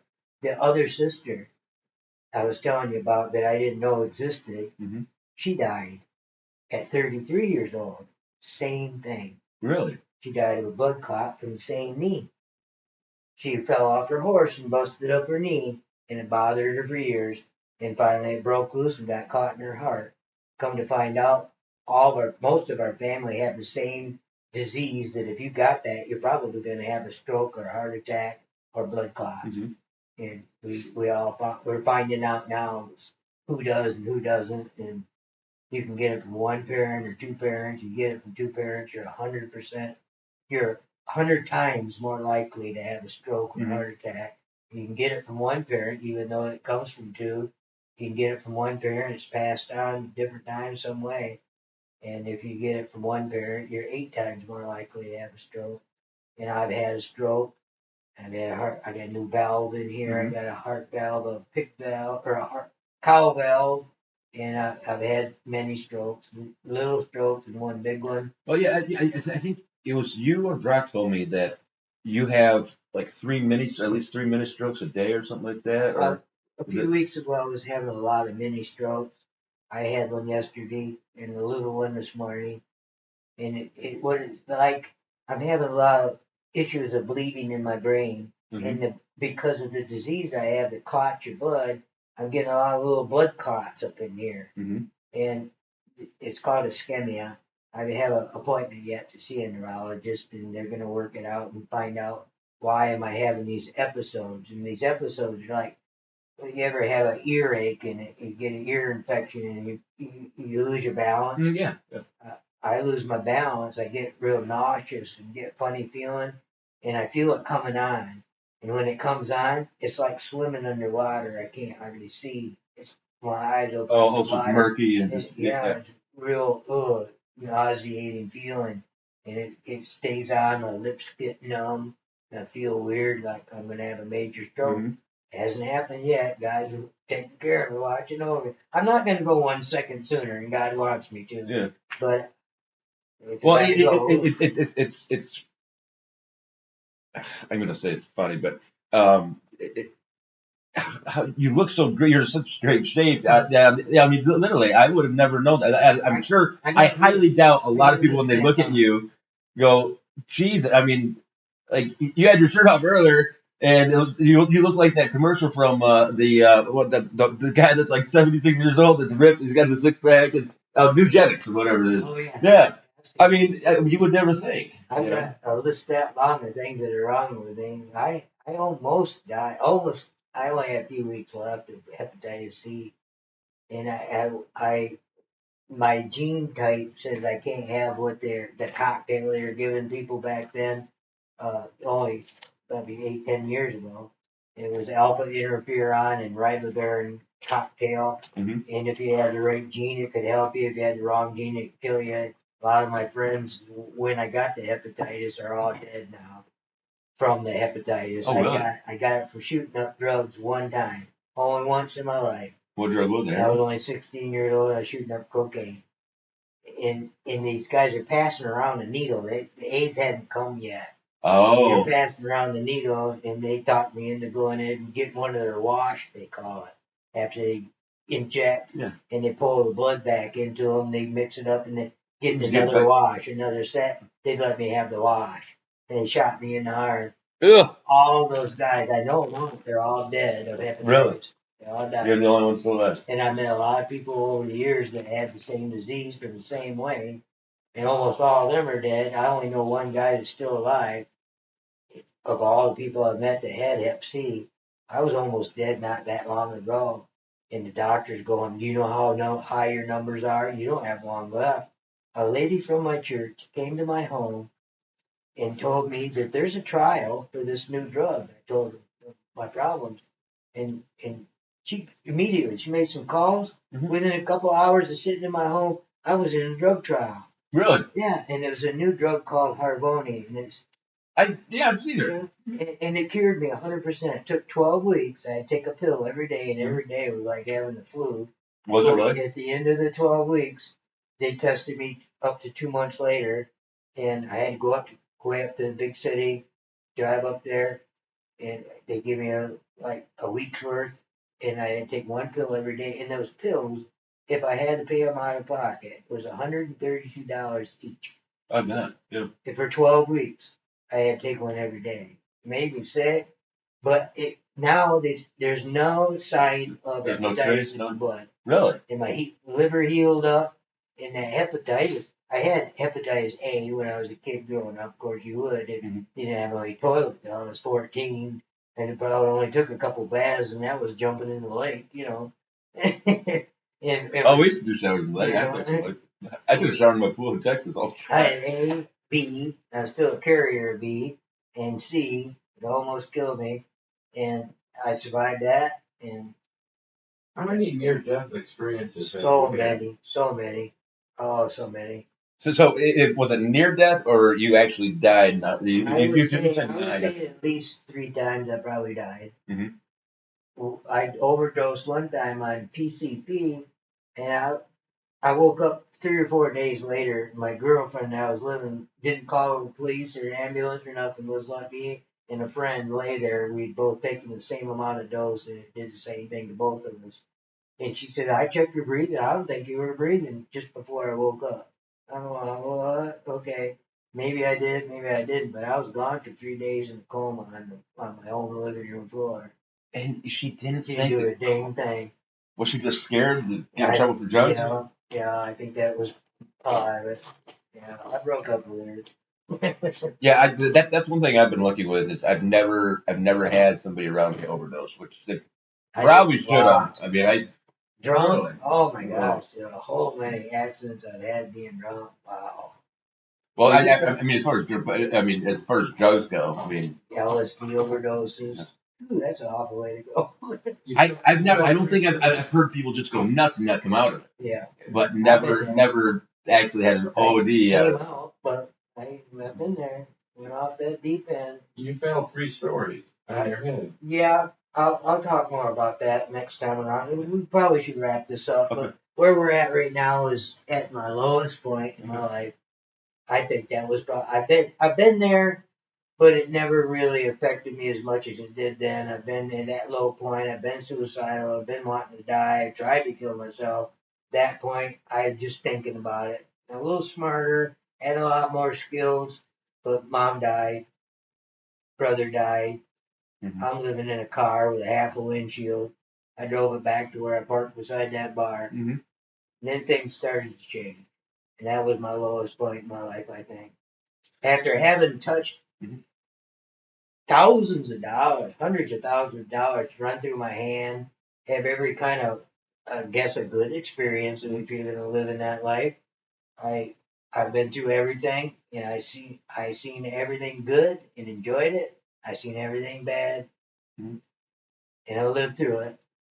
And I got to that point. It was like starting all over again, and all the low points were flashing in my head.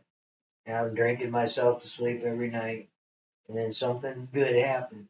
Yeah, that's you just said it. A lot of people, and mostly alcoholics now that I've talked to. I mean, but this goes with me too. Is you drink so much that if you don't drink and go to bed at the same time, with that same feeling, you won't sleep. You're right. Even though it's not sleep, at least you're getting shut eye. I got to the point where I had to black out in order to sleep. Yeah, that's pretty pass much. out. Yeah. You're not really going to sleep, you're passing out. Yeah. Yeah. Yep. So we'll wrap it up there, and when we come back, this is going to be more about what God did for me. Well, hold on, because Okay. I want you to end it. All Okay. right. Do you want to give a quick little summary of what we're going to do Tuesday? I really want to talk about what God did in me and how He brought me through that darkness and into the light. And there's a couple of scriptures, but I would read, and I would encourage those that believe in Christ to pray, please. This is really important to me. I don't know how long I have left. I'm an old man. I've been through it all.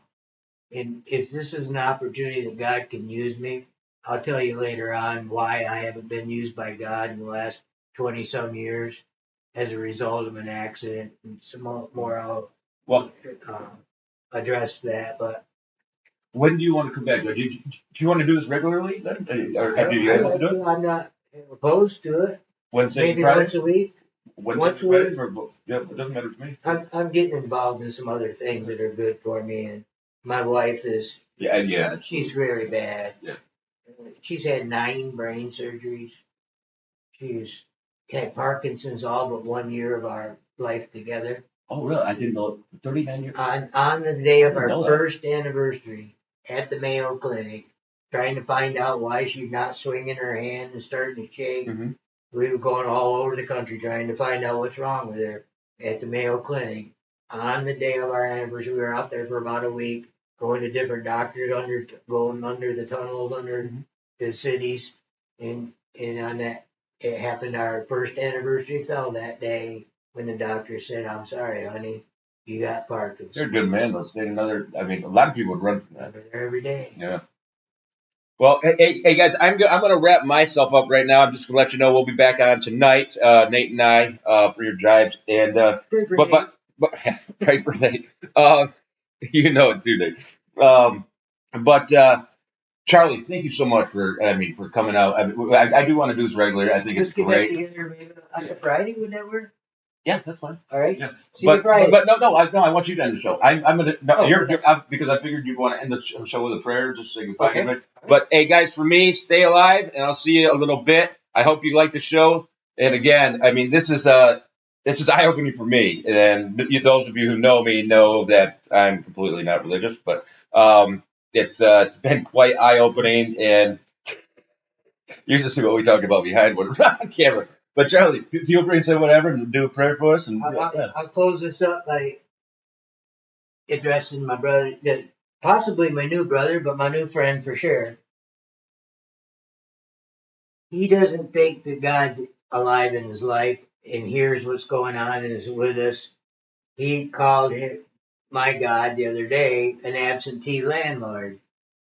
And God has been showing me since I met him that he's been with me all the way. And I'll address that by saying this. You've had experiences that God was with you, and there's a little story with a painting, and the painting's called Footprints in the Sand. And what it is about a man that is mad at God, bitching at him like you were the other day, and just giving it to him. Keep doing that, but try to be a better listener, because he is speaking and he wants you to hear him. And so try to turn that a little bit from you bitching at him to listening and see what he's got to say. He will speak to you. And this man is mad at God, and he's arguing with him, and he's going down the beach, and he said, "You were walking with me. Here's our footprints. There's my footprints." And he said, "We got to this point here," if I'm telling the story right. We got to this point, and he says, "You left me." He said, there's the proof right there. There's my footprint. And he's yelling at God saying, "Why did you leave me at the lowest point in my life?" And he's so mad at God. God said to him, "Look at it closer at them footprints. Whose are those?" He looked at him. He said, "Those aren't mine." He said, "They're mine." Jesus said, "They're mine." Well, what's happening here? That lowest point in your life where there's only one set of tracks? I was carrying you. Remember that car accident you had? Mhm. You folks remember your overdoses and the hard things that happened to you? God's with you. He hears you. And yes, this is to you. This is for you. Is he speaking to you right now? Yes, he is. The answer to your question. Gosh, he's just like he's talking to me. He is. He is. And we'll pick that up there next time I get a chance to see you. I pray for the opportunity to be able to come and see you, to talk to you, to share my life with you, my heart. Pray for me. Pray for this man here. That he come to know Christ in a real obvious way. That God would reveal himself to this man. And this man would recognize Christ. Thank you.